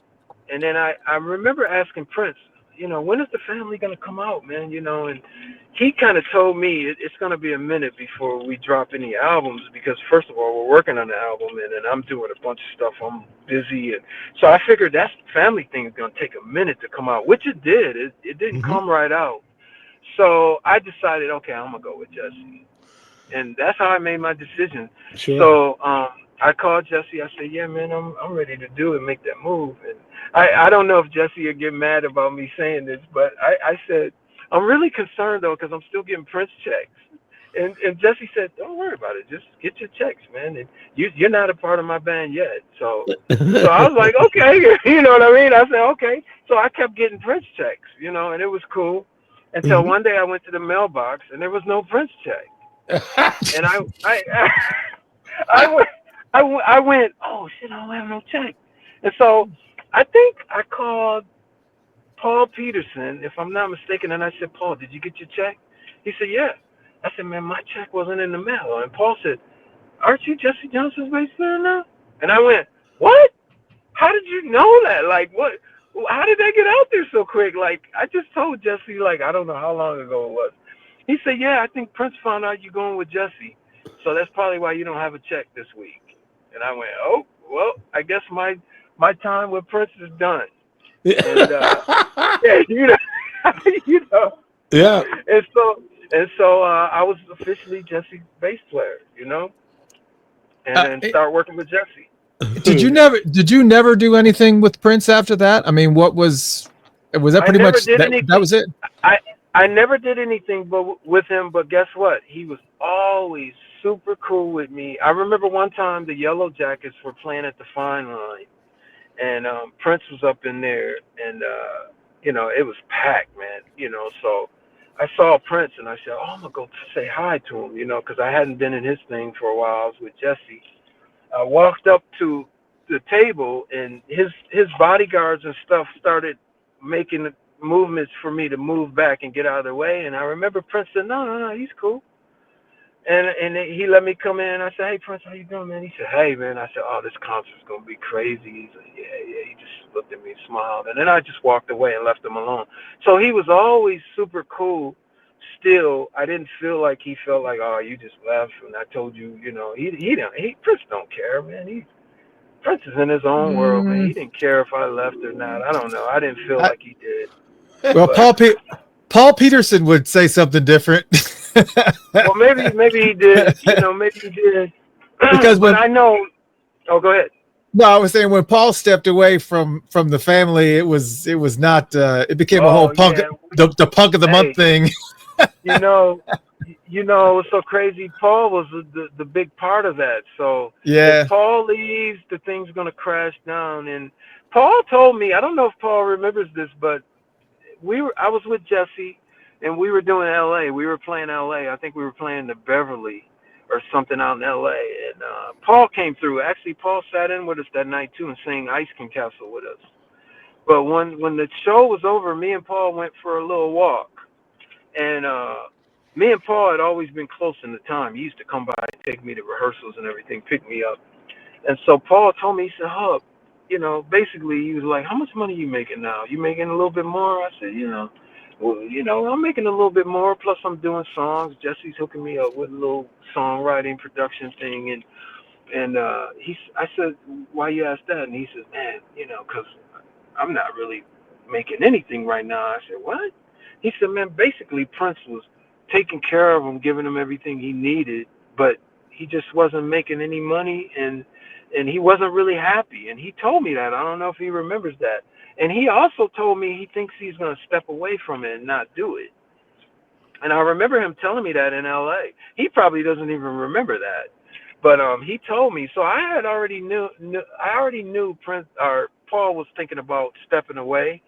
But when he finally did, I was shocked. I was like, "Oh man, he's serving Prince's first basically thing that's gonna fail." Like, because most of everything Prince was doing was hitting hard. Like, Oh yeah. but yeah, so I was like, "Oh my God, like this is not gonna go over well," and it didn't. Prince was really upset with Paul about that, and the band was upset. Yeah, I heard a lot of people were mad. Yeah. I Yeah, I mean, heard because a Alan lot of people. Flowers was like, Yeah. I heard Alan was like super duper pissed, because he finally got his opportunity to be out there with Prince and the whole thing, and then Paul Mm-hmm. quits. So Yeah. everybody's money was stopped, and everybody was Right. I've heard through the grapevine that there was a lot of animosity from that. yeah. Just It was from kind of messed up. yeah. But that's a lot of pressure to put on a teenager, man. Yeah, it is. I I have mean, some other stuff I'm privy to with Paul, but I would only say it if it was his permission. But Prince was doing some other stuff to him I that I understand. know. Yeah, I think Mm-hmm. Prince was doing some other stuff to him that I don't think he was digging, and it just wasn't a good situation for Paul. Everyone's not made up to be that superstar, and I think Prince was trying to make something out of Paul that maybe he wasn't there, and he didn't really, he didn't want that, So Sure. I think, I'll tell you, I got to tell you a story though. I went to Prince after he picked Paul to be the lead singer. mm-hmm.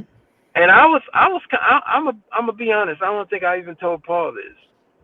But while we were sitting there and he was trying to figure out who he was gonna put up front, I was sitting there thinking, like, maybe he'll pick me. Maybe he'll pick Paul. I think he even thought about Jerome. But then he realized Jerome's not a singer, so he picked Paul. But I went to Prince after he picked Paul, and I asked him. I don't know if it wasn't right after, but I asked him a short while after.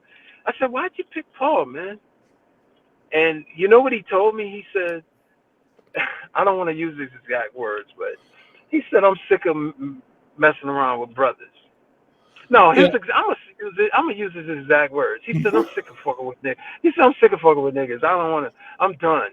And I was like, really? And he says, I want a Duran Duran thing, but funkier.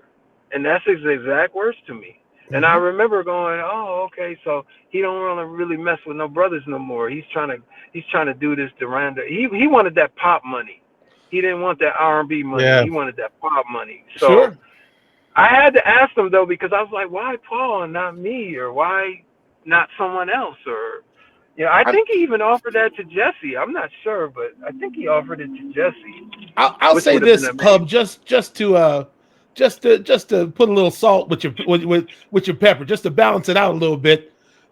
Prince did say to me one time, I don't remember why we were talking about Paul, but he said, Paul Peterson is the baddest white boy that I've ever worked with. So I just want to clarify that it wasn't like Paul was a prop. Prince had respect for him as an artist, as a singer, as a musician. So I just in the interest of, but even all the way back in his earliest career, in the earliest part of Prince's career, he always was concerned that he was going to be pigeonholed into it's just a black thing. And that's not because of him necessarily, but because of the industry and what happens to exactly. That's I gotta give him. I have to give Prince props too, man, because he made his own way. He did it his way, and he succeeded at not just becoming another R&B act, another black act. That's right. Because he knew he had more to offer. So he wasn't going to get pigeonholed into that. Like, I'm not just going to be that. And I respect that. Me too. More than anything he's done. Like, it's just like he did it his way, and he did what he wanted to do. And he opened the doors kind of for a lot of other artists coming up behind him to be able to swing over to the pop charts and not just be a R&B act. Him and Michael did the same thing, man. You know what I mean? They both opened doors.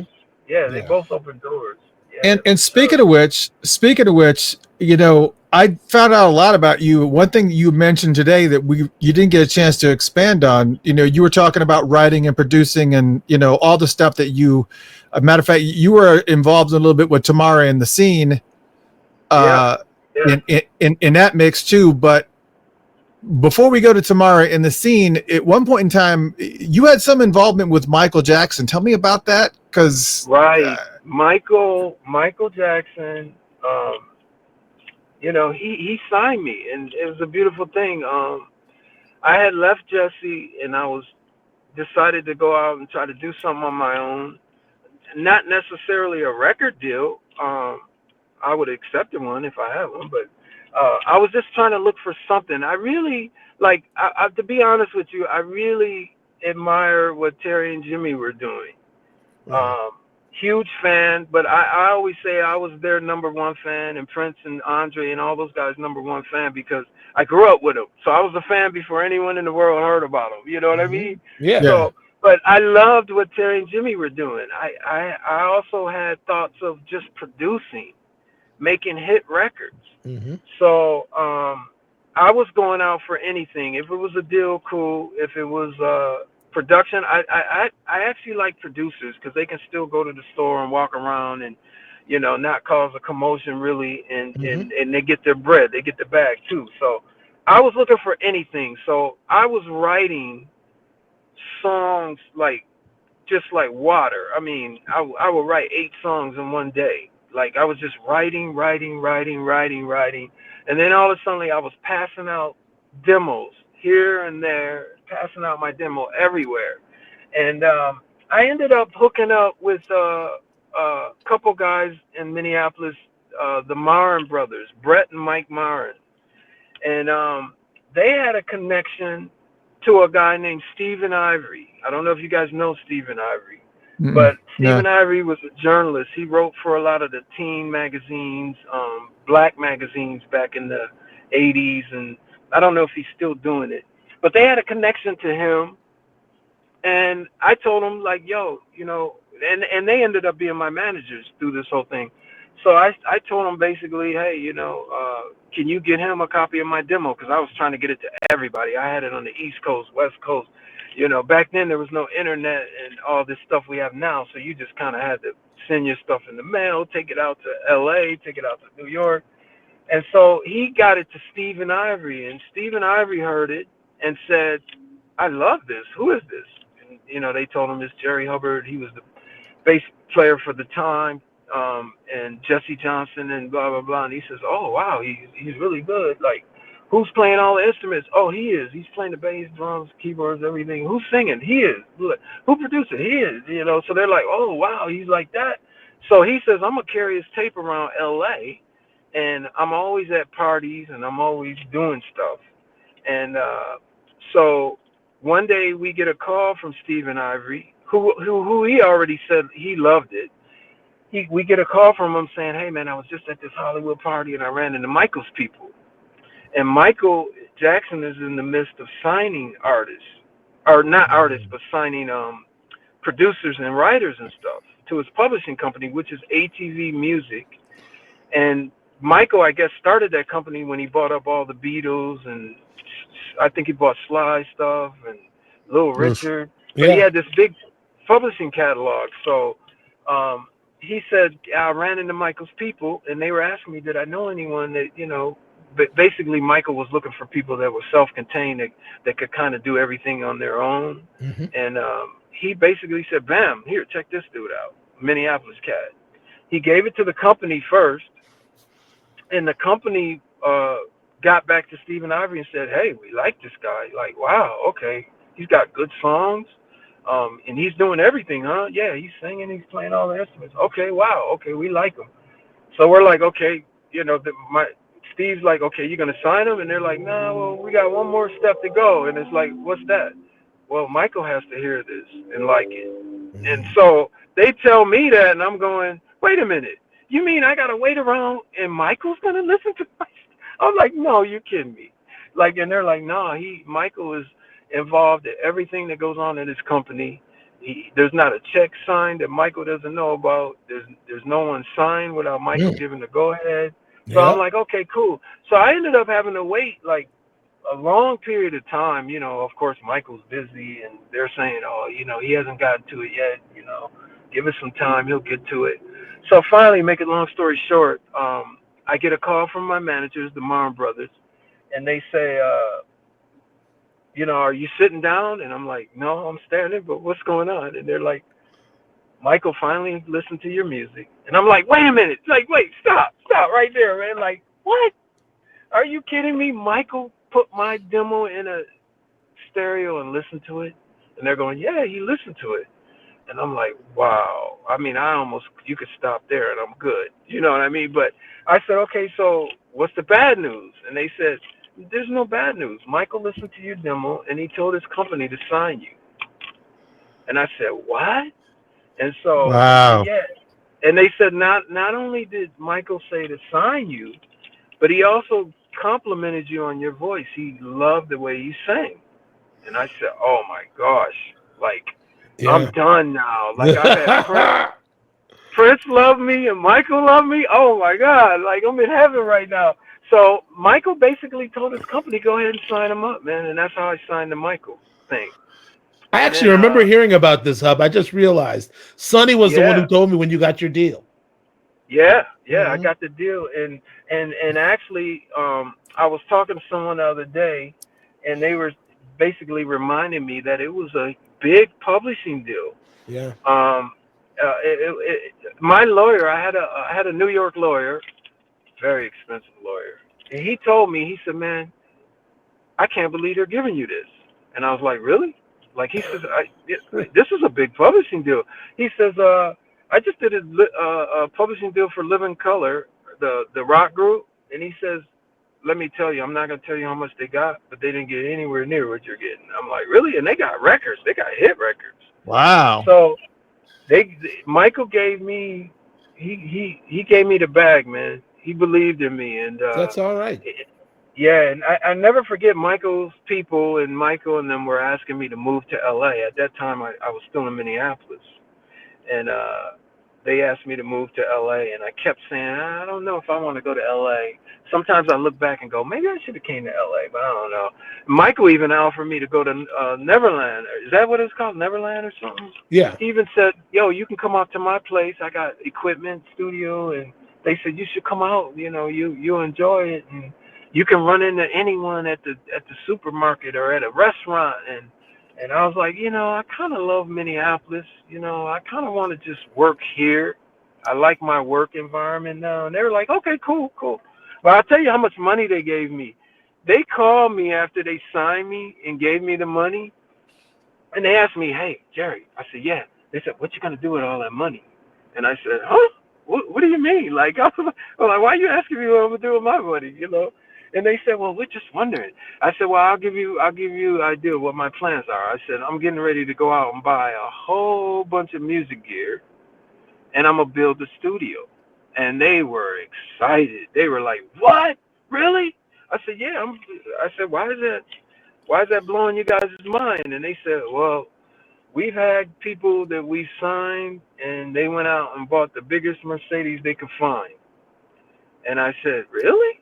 Yeah, I it's said, no, so stupid. I So said, stupid. Yeah. Yeah, I said I'm not into cars like that. I said, but I'm addicted to music gear. So I said, I'm about to buy drum machines, drums, guitars, basses, keyboards, and they were excited. They loved hearing me say that. And they loved it so much. They said, when your studio's up and going, man, we want to fly out and see it. So I had a studio in the warehouse district, downtown Minneapolis. Yeah. Right up the street from Bunkers. I remember hearing about it. Yes. Yeah, I was right up the street from Bunkers. And my deal with Michael was I had to produce 20 songs a year. That's what my contract was. And some people say 20 songs a year. Ooh, that's a lot of songs. Right. I could write 20 songs in a month. Right. Mm-hmm. Yeah, so it was. I was like, yeah, I could do that. Let's do it. So I did the thing with Michael, and everything was going smooth. They re-upped me. I think I was with Michael's company for 3 years, if not longer. And then all of a sudden, Michael started going through the whole child thing. And, Yeah. And then it was kind of like, oh, what a bummer, man. And I'm going to tell you something. I never for once believed any of that. And I still don't. But anyway, that's another story. So he started going through that. And then not too long after that, my contract was coming up. And I remember asking Michael's people, is Michael going to re-up my contract? And they said, well, Michael just did a deal with EMI Sony or something. And they said that he's no longer going to be running ATV Music. And I said, really? Like, whoa. And so they said, if you're wondering if your contract's going to be re-upped, you need to talk to Sony. And I called Sony, and Sony said, well, we're going to go a different direction than Michael Jackson was. And that was kind of the end of my deal. But in the middle of my deal, I had a lot of good things that were going on. A group called Color Me Bad was begging me to produce them. I didn't end up doing it. Sex you up. Right. Yeah. Man, I got to tell you a story. Like they were big fans of Prince in Minneapolis. I think they still. Oh yeah. But, and Martin Kemper and them. Right, Mark Kevin, and so they heard my song and they wanted it. They were just like, it's another situation like where Prince and Jesse wanted me to be the bass player. Mm-hmm. I had one artist that wanted, two artists that wanted the same song. And so one was Color Me Bad and another one was another guy, I can't remember his name, but so Color Me Bad was like begging me. They wanted my song so bad they offered me the second single and they offered me a second song. So I was like, oh, okay. And I was talking to Cassandra Mills. Stephanie Mills' sister was running Giant Records at that time, a subsidiary of Warner Brothers. Mm. And she was like, Jerry, you need to jump on this project and be a part of it. And I'm like, but I don't know. Like, one dude looks like George Michael. Another one looks like Prince. I don't know how I was feeling about the look and about the sound. And I was just like, it was them days where you still were looking for a talent. Mm-hmm. And the talent was slowly going away, and it was more about record sales. So Cassandra said, why are you worried about all that? We're going to sell records. And I'll never forget that I was in the movie theater seeing the New Jack what was it called, New Jack City or whatever, with Wesley Snipes. Yeah. And that song, I Wanna Sex, came on. And I went, I've heard those voices before. Who is that? I know those voices. Yeah. So I told my girl at the time, I said, let's wait around for the credits. And so the credits rolled, and it said, Color Me Bad, I Want to Sex You Up. And I said, oh, my God. I said, because I turned them down by then. I said, nah, I'm going to go a different direction. Man, them dudes ended up selling like, what, 8 million records of that? Like, it was crazy. But that was coming through when I was with Michael. I also produced Foursome D's. I did a song on them called Somebody's Crying. And, I should say I wrote the song. And, so there was a couple good things going around. They were actually trying to help me get a deal too. Michael felt like I should get a deal. Like, is he going to get a record deal? His company felt like I should try to get a record deal too. Like, and I really wasn't focused on that as much, but I said, I'll do a record. I mean, I almost got signed with Geffen Records. Oh, wow. Yeah, but, I said almost, but I might have messed that up a little bit, but anyway. Yeah, so Michael's thing was a beautiful thing, man. It was a beautiful thing, man. I mean, but so what are you all doing? So what are you doing? You're doing now? I know there was that brief moment where you were with the Truth, right? The greatest band around. No, oh my God, the Truth was amazing with Paul and all those guys, man. I mean, that was Kirk Johnson on drums, Paul Peterson on bass and keys, me on bass and guitar and vocals, Jelly Bean on guitar, Donnie was on keyboards, Chance Howard Howard was doing keyboards, and Chance is a bad boy. We don't even have to talk about him. Man, that dude's bad on everything. Like, and Eric Leeds, I can't forget Eric Leeds, and Odell from Mint Condition. Yep. Yeah. And Stokely played with us a few gigs. So it was one of them, man. That Truth thing was, man, it was a brilliant thing. I loved it, man. That was a great album too. It was so strong, man. Yeah, for sure, man. I loved it. And we were talking about doing a studio album for a minute. And, everybody was kind of doing so many things. I think Jelly Bean was still out with the Time. Of course, Odell and them were, Mint Condition was gigging. Paul was out with, what's his name? Donny Osmond. And, everybody was kind of doing other things. So I think it kind of, we were interchangeable. Every time you seen us, there was a different musician playing with us. So, we never knew. Yeah.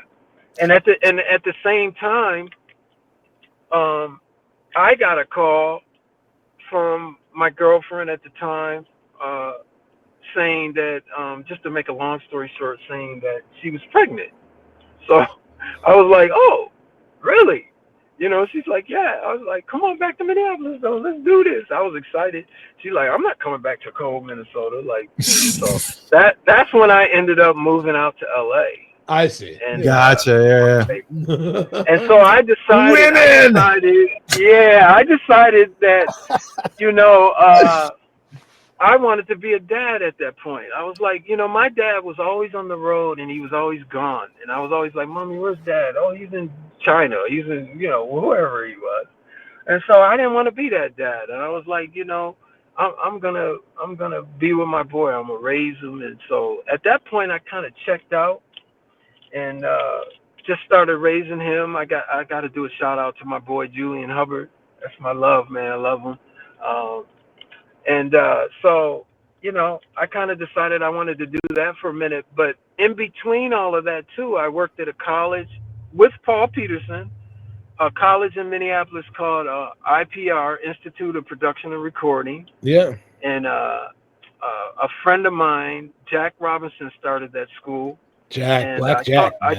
Yeah, you remember Jack? I remember Jack very well, man. He was one of the few people who kept it straight with Prince. If Prince asked him a question, that dude was 100% honest. He was like he was that type of dude, how man. Jack was. That's how Jack was, man. He was just straight up. I love righteous dude, man. Yeah. Yeah.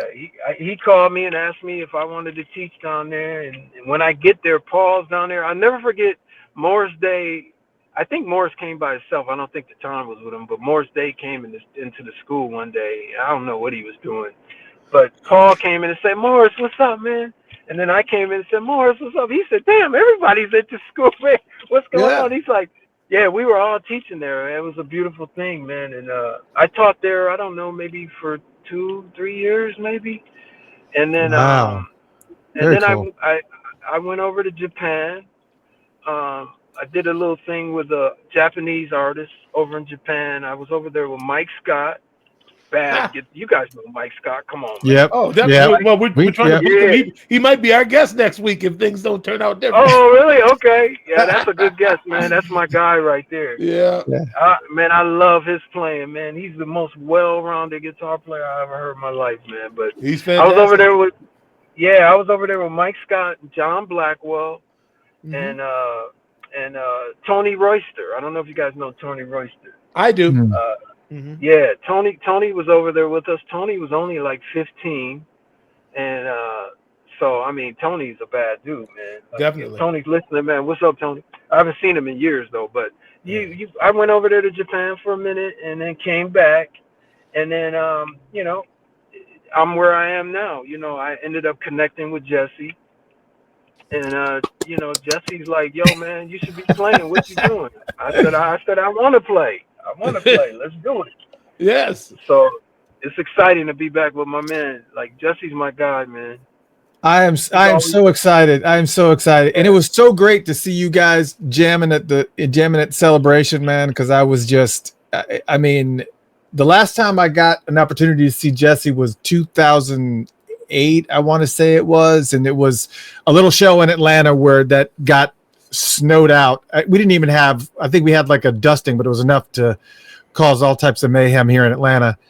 And he sat and played with a trio, and you weren't there. I'm trying to remember who was. But anyways, yeah, he played a little trio scenario to about maybe 30 people. And really? yeah, it was an amazing show. I'll have to send you that recording. I sent it to Jesse, but yeah, I think it was there's only two people on the planet that have that recording, and that's myself and Jesse. Wow. But yeah, it's. I wonder if Rocky was with him at that time. Yeah, I can't remember. You know, Rocky ended up hooking back with Jesse, and I think he played bass, if I'm not mistaken. It was he was a tall gentleman, and he was like wearing like this African garb. I can't. Oh, that doesn't sound like Rocky. That might have been someone else. Yeah, I'll find out. I'll find out from Jesse. Jesse will know. Wow, so the snowstorm kept people from coming? Yeah, it totally shut everything down. In Atlanta? Yes. Yeah, it was absolutely. I got snowed in Atlanta with Prince in 1993. It was. Did you? It was less. It was a half an inch of snow, and the whole city was paralyzed. We could. We had to charter a flight to get out to go to Canada. I mean, Jam and Lewis can tell you. Well, yeah, I guess they can. Isn't that the famous? They can really tell you. Jam and Lewis. Yeah, we don't. Weren't they in Atlanta too? Yeah, they were. Yeah, with the SOS band. That's how they lost their job. Yeah. Yeah, that's right. That's doing one of the greatest albums ever, man. That SOS album was so fire, man. Yeah. Wow. Yeah. But so tell me, you guys came and did the Celebration. Tell me what you thought tell me what you thought about the vibe of your guys' performance. You know, I love when Jesse kind of gets in that mix. I know a lot of people that are listening to this and watching that didn't get an opportunity to go to the Celebration. When Jesse gets in that mode where he becomes a chatterbox because he loves to tell stories and he loves to give people background about the music and about stories, and he loves when he gets in that mode and he's just like, "Oh yeah, we got a time limit. My bad." Right. Well, you know, it's so funny when I heard Jesse talking at the Celebration. I thought it was cool, by the way. Yeah. I thought it was a new thing Jesse was doing, or you know, something maybe he hadn't done. But then I look back at when we did American Bandstand and those things, and he's talking in there. Like with Dick Clark, he's real talkative. So I'm like, that's been Jesse's thing all along, man. More talkative than Prince was on American Bandstand for sure. Oh, exactly. Hey, I got to tell you a story about that Prince interview or that Prince show that he did with American Bandstand. So I was a kid, of course, and it was being advertised, so I couldn't wait to see it. I'm like, my boy's gonna be on American Bandstand. My boys, Andre, Yeah. Simone, Prince. So I'm like waiting to see it, and so I'm sitting in front of the TV. My mom's got it all set up so I can watch it. And then he comes on, and then I'm shocked at how he's acting. I'm like, so when it was all done, I said, Mom, what was that? What was going on? Why did he act like that? Like, and she's like, I don't know. This dude was putting up fingers like he's like 4, like, and he's like, I don't know. But I could tell he was nervous. Very nervous. So, but you know what part really bothered me that he said? When Dick Clark said to him, I think he said, man, there must be a lot of talent or something in the lines of that in Minneapolis. And Prince was kind of like, no, not really. It's just me. That messed me up. Because I'm sitting at home like, what about me, man? I'm talented. Like, Sonny's talented. Wait a minute. There's a ton of talent in Minneapolis. Why did he say that? And my mom's like, I don't know why he said that. And so I remember talking to Pepe Willie years later, and Pepe told me that he talked to Prince or Andre or someone, and he was told that Prince was so nervous that he was just like saying shit, like doing shit, like so. Sure. I was like, well, I can understand that. And I mean, that's nerve-wracking. Millions of people were watching you, and it's one of your first national televised things. So Yeah. But I was really hurt because I was like, man, I can go down the street right now and talk to 80 motherfuckers that have got tons of talent. Like, what is he talking about? Yeah. You know, Yeah. he kind of came off like, no, I'm the only one. Like, it's just me out of there. No one else can do shit. Like, so that really disturbed me. But in the end, it made sense because Prince came back and took a lot of us with him. He gave a lot of us opportunities. Well, and in his defense, not that what he said was defensible, but what in his defense, a lot of us, we had no idea what was going on in Minneapolis with the family and with the Lewis connection and with all you those. have to be within that circle to know, I mean, have a reference. Yeah, I mean, the only people that we really that kind of came on the radar alongside him was what Lips Incorporated and the Jets, and so we really didn't know much about. I mean, I think Prince really kind of kicked open those doors, and I think he did. He brought a lot of attention, spotlight. In my opinion, it's whatever transgressions were involved, he certainly he wiped them clean, man. He gave everybody a chance, really. Oh, for sure. If it wasn't for him, none of this would be possible. So in the end, I'd let it slide. He definitely made Minneapolis shine in the end, and so he's the king of Minneapolis forever for that. Like, he brought a lot of us up out of there, gave us opportunities, and so that was just one thing he did, and it bothered me as a kid. Sure. But of course, as I got older, I understood, and I also understood he's on national TV. He can't sit there and start going, "Yeah, Sonny T's bad," and this is dude named Joe. He can't start naming everybody in the hood. But you know what, Hub? To his credit, later on, like it's probably whenever he did the interview for Guitar Player magazine, he did actually. He was talking about how big of an influence Sonny was on him. For sure. Like, to the point where they interviewed Sonny after that, and Sonny said, "He said what?" Right. Sonny was surprised, like, he gave it up for Sonny, man. When he said that in that magazine, I read that, and I thought to myself, wow, he's finally letting it be known. Yeah, Sonny was the man. Sonny was the man in Minneapolis, man. And I mean, there was a lot of people that were, very influential to me. But Sonny was that man, I even had some things with Jam. Jimmy Jam was a big part too, man. I mean, I met him as a kid, and I don't know if a lot of people know this about Jam, but he used to be a DJ too. I've heard he was a co DJ. I used to go dance at this place called the Disco Track, and Jimmy was he was the DJ down there. He was the man down there, man. He used to spin. Man, that dude was a talented DJ too, and a keyboardist. Wow. But I have to tell you a story I'll never forget. I used to walk into this club to dance and stuff, and when I'd walk in, I'd hear, let's just say, like Knee Deep by Funkadelic. I'd hear Knee Deep playing, but I'd hear all these little parts like, and I go, oh, that's not on my record. What is that? Like, you know what I'm saying? So I'm like, whoa, man, what copy of this does he have? So I remember I used to talk to Jam and go, Jam, well, how come I don't have that version? What's that version you have? And he go, oh, you know, I got some exclusive shit. You know, he talked smack to me.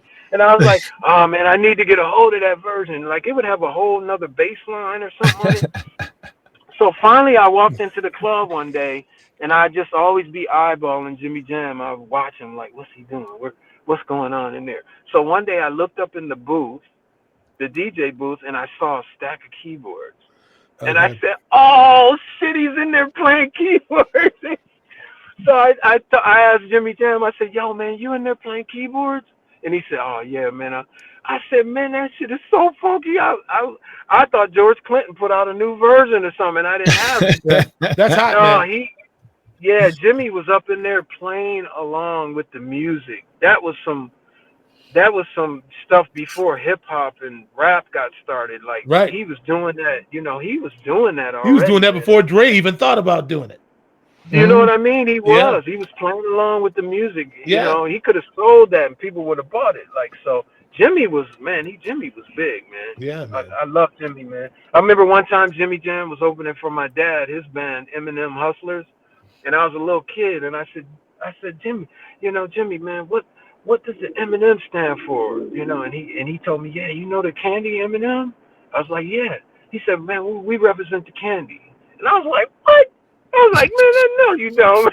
I was like, what are you talking about? But I found out later it was Mind Over Matter Band or Mind and Matter Band. Yeah. But I remember Jimmy, man, growing up, he was there. Jimmy wasn't really a fixture over in the North Minneapolis side. I think he was more South side. Okay. But he was always around. I always ran into him. Brown Mark too was a South Sider, I think. He wasn't really over north, you know. You're right. Yeah, so you know, there was some cats that would drift from over south and Rocky even. I don't think Rocky was really a North Sider. I think he was over south too. Yeah. You know, so I mean, we all kind of meshed. Minneapolis is really small, and everybody kind of knew each other, and you know, we got to give it up for Sue Ann Caldwell too, man. Yes, First Lady of Minneapolis. You know Absolutely. what I mean? Yeah, Sue Ann's my girl, man. Sue Ann was the baddest singer in Minneapolis, like, so, you know, a lot of musicians came through her too, you know, and played with her, and man, those were the days back then, man. It was just, everybody was just having bands, and man, I remember Kurt lived down the street, and every block you could just go to someone's house to have music or a band, or the Still singers, JD Still, Fred Still, all of them, like, you know, I mean, and everybody was down to help the young talent coming up, you know, and it was just a beautiful thing in Minneapolis, man, that Prince took national. Prince took it to a national level, you know. Absolutely. And it, you know, and Michael Bland, I mean, man, it's just everybody, man. Everybody involved was just a beautiful thing, man. Yeah. You're right, Hub. You're right, man. Yeah. So what's the future like? I know that you're working with Jesse right now on this new material. I know that Jesse will kill me. I mean, but will probably kill you if you're right. you divulge anything what's coming. About it, but I could tell you I heard some of it and it's funky.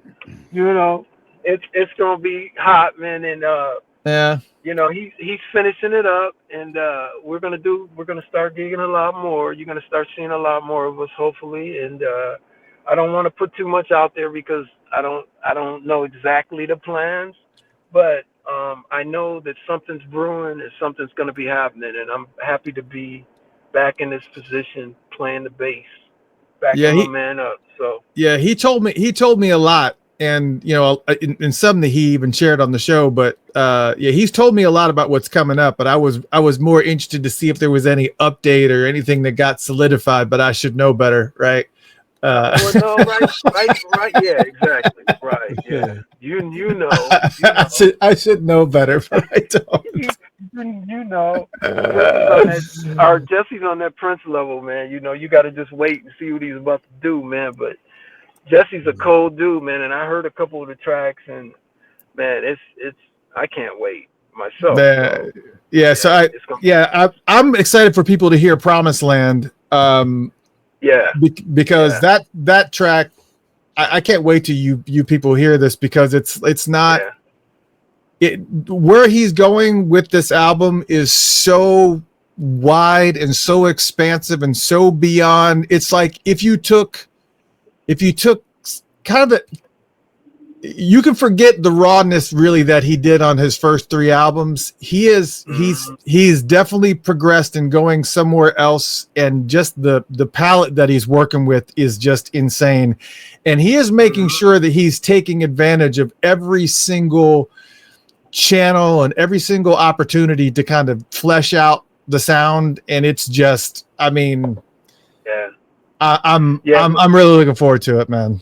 Yeah, when he played a couple tracks for me, I told him, I said, you know, I was expecting Jesse Johnson, and I did get Jesse Johnson, but a whole lot more. I mean, he took it to another level of his writing and his skill, and I was blown away. I really thought I heard some radio stuff, even though radio's not a big thing anymore. But I heard some stuff that could definitely go out to the masses, and so I can't wait till he gets done. And I loved being on stage. The celebration was awesome.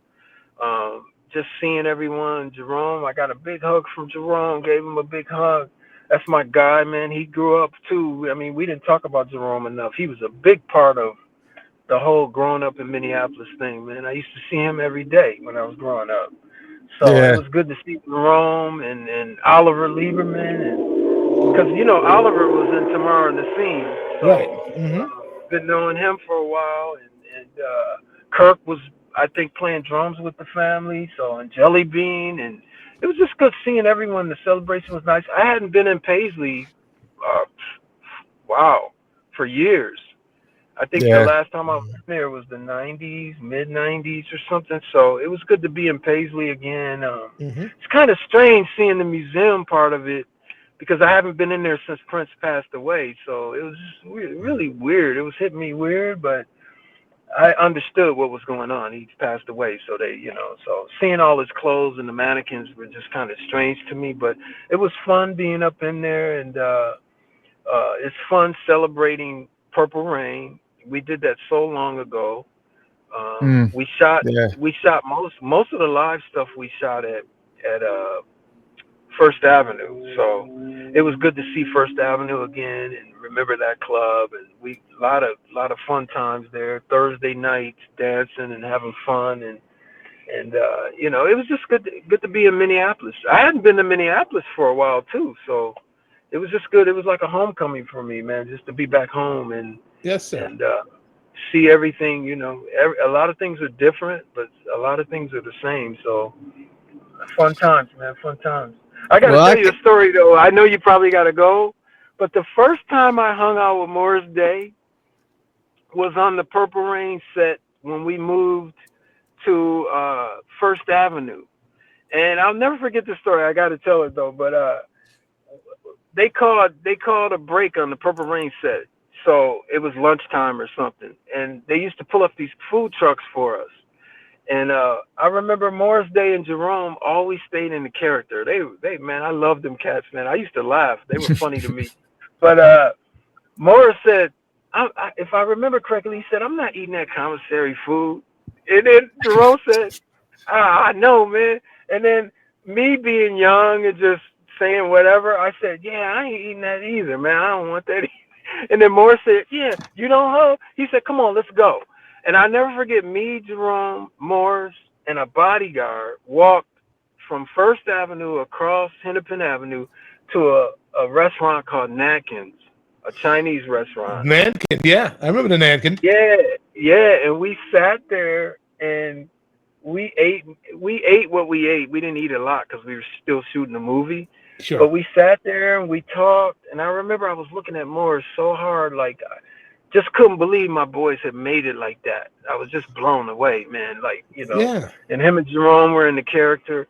And that was the first time I hung out with Morris, man. He let me hang with him. He said, "Come on, let's go." And we went over to Natkins. And I remember grabbing the menu saying, I don't know what to get. And Morris saying, just get everything. And I was like, really? So I started ordering all this shit. And then we sat there for like 5 minutes. And then Morris was like, okay, well, let's go. Because, you know, they're going to be looking for us in a minute to finish this movie. So we walked back over to First Avenue, and I ended up with all this food. I ate good that night. But that's the first time I hung out with Morris, man. That's the first time since he had been a celebrity and Prince and them made it. And that was cool, man. And after that, Morris was always letting me hang. He was like, yo, man, you want to ride? Yeah, let's go, man. So Morris was a cool dude. I want to give a shout out to Morris Day, too, man. That's my guy, man, forever. You know? Wow. I love that you came on and shared all these stories, man. It's always an honor having you on here because I know we could talk for another 2 hours because you got stories for days. I know, it's just this, man. Man. So now we have to do a part 3 at some point in time. And because we didn't talk about Smith's music, the big. That's right. Musical notes. No, we'll talk about it next time, though, man. We'll get it next time. Yeah, we got I'd like to send a shout out to Karen, man. Karen, what's up? If you listening, it's my girl, man. Karen works for Jesse. She's a sweetheart, man. She's so good. Yeah. So I wanted to send a shout out to her and just everybody in Minneapolis that was at the celebration, hanging, and all your fans, all the Funky Topia fans. Hey, thank you for showing up and listening. I hope you enjoyed. Yeah, it was great, and yeah, I have to double up on that shout out to Karen too because I know that Karen went to bat. She went to bat for me when we were at the celebration with Jesse because Jesse kept telling Paisley Park saying, have Chris come up to the dressing room, and they weren't having it, and Jesse was like, tell them that I said Chris needs to come up to the dressing room. And Karen's kind of in the middle, and she's just like, she actually went to bat, and she was like trying to figure out everything that she possibly could, and I guess it didn't end up the way it was supposed to. I mean, Jesse was just like, screw it, I'll just come down, and everybody and everybody was losing their mind that Jesse was down here talking to me, and and you know what? But I was mad because I didn't know you were there because I would have came down too. And I was like, they told me later, and I said, he was here? I said, oh, man, I would have went down there. I didn't know he was here. So I was upset about that, man. Well, I'm just glad that you guys got out there and that you guys are doing it. And I know that there's some more shows that are probably going to be on the horizon because I know he's going to have to workshop some of this stuff live, I imagine. Man, again, it was an honor having you on, dude. Yeah. Man, and it was such a treat that Michael Bland was sitting there. I was like, what? Is he a regular or something? Are you? You're not vetting these people correctly, Mr. Christopher. Hub's not supposed to find out I'm on the show when he gets to the show. I'm a legend, man. You are. I got all nervous. Like, is that Mike Bland? No, how dare you get nervous in my presence? Huh? I ain't know, but I'm one of y'all. I'm a local just like you. No, you the man. You the man, man. God bless you, Hub. We so appreciate you coming on, brother. You're a Minneapolis legend, man. Hey, I want to say hey to Kirk and Damon on here. Yeah. Yeah, them is my boys too, man. We all Kirk said much love, brother. Yeah. Much love. Tony Mosley. Yeah. Kirk's the one on my IG singing Soul Power. Okay. That's him on lead vocals on right that. On, man. That brother's talented too, man. So everybody, man. It's a beautiful thing, man. Sonny T, love you, buddy. Wherever you are in the world, because I know you all over the world, man. He's in Italy, but I bet he'll end up watching this. Okay, at some point, man. I'm so upset that I wasn't on camera, man, but it worked out in the end anyway. So. Ladies and gentlemen, the one and only Jerry Hubbard. Thank you, brother. Lil Hub. I had such a wonderful time. Thank you so much. Take it easy, y'all. You too. All right. Okay. Talk to you later. Good night, everyone. Hope you had a good time. God bless. See y'all. See y'all.